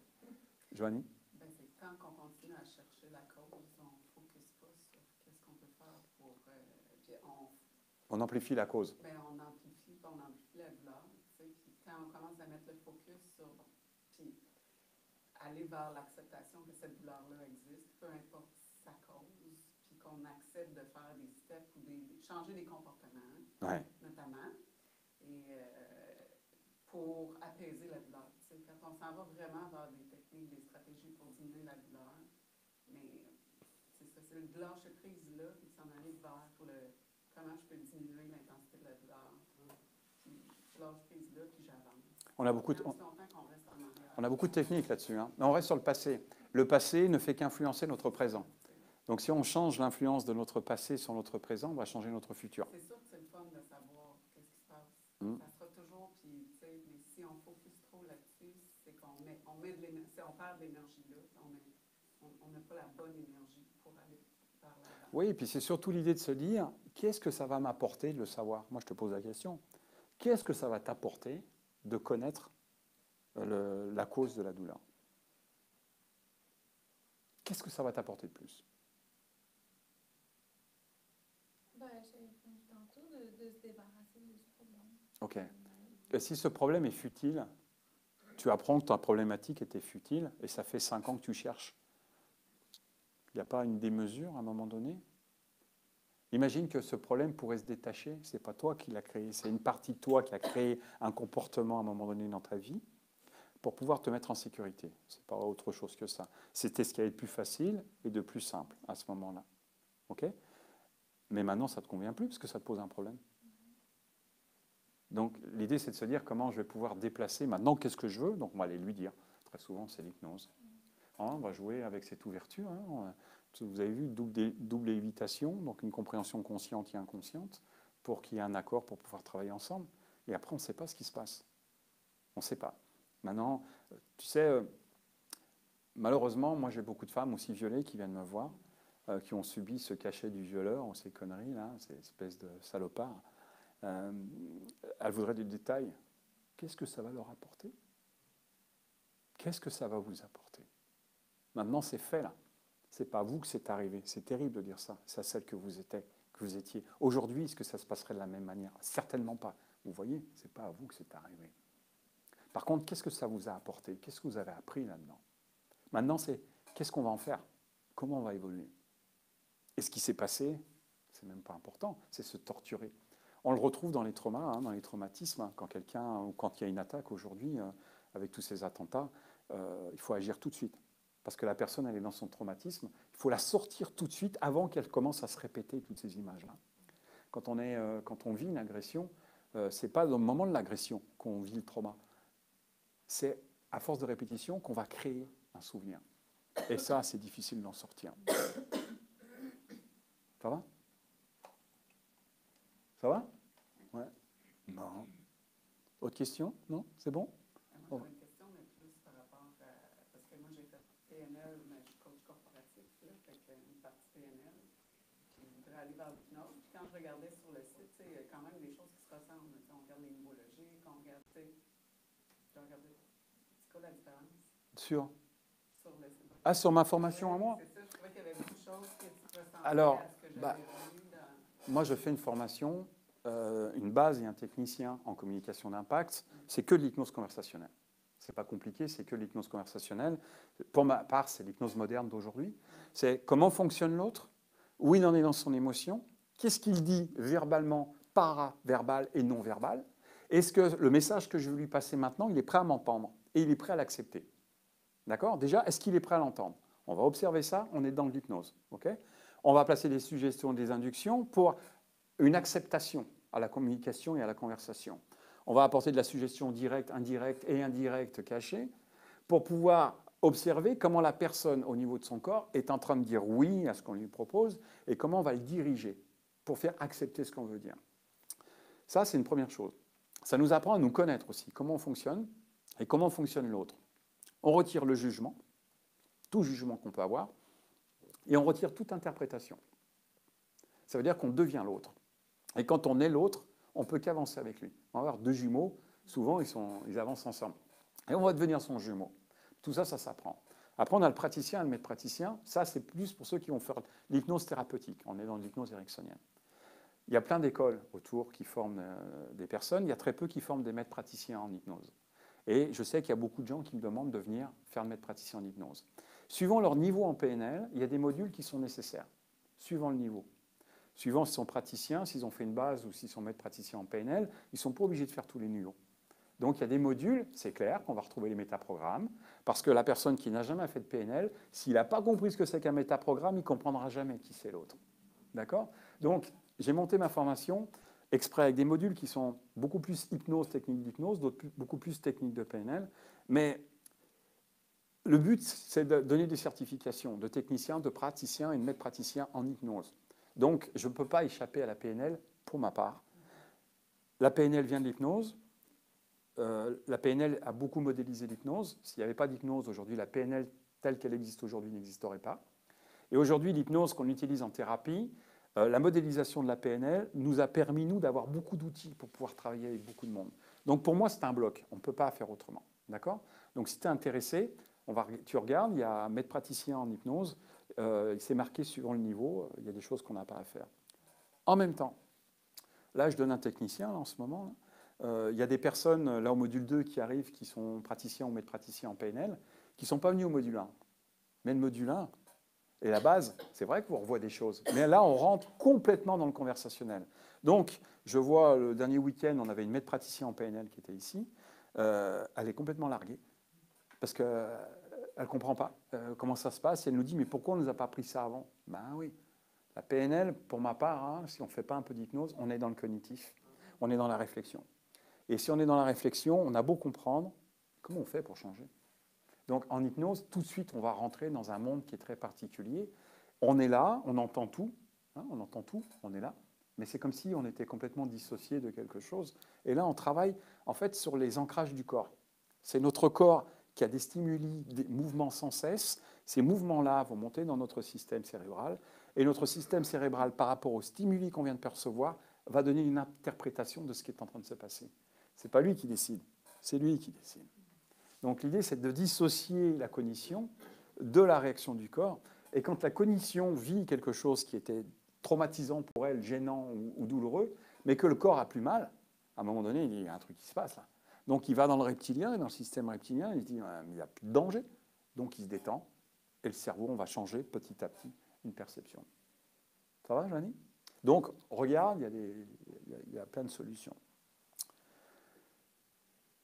Alors, la prochaine base, là au mois d'août, au mois juillet, là, si ça peut intéresser, il y a un intensif.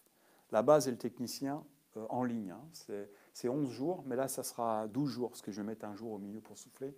Mais en 12 jours, on peut avoir la base et le technicien. L'avantage, c'est que pendant 12 jours, là, vous allez faire que ça, quoi. Donc, c'est de la pratique, plutôt que de faire 3 jours, revenir 3 jours après ou 3 jours. Là, vous allez être dedans, là. Et c'est la pratique. Il n'y a que ça qui marche. Là-dedans, ça s'inscrit. Ça va? Je vous remercie en tout cas d'avoir eu le courage de venir ce soir, hein, d'être venu malgré le temps et les jours fériés.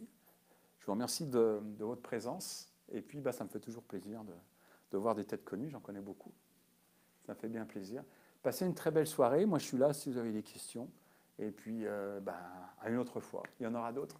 Merci beaucoup. Merci à vous. Merci.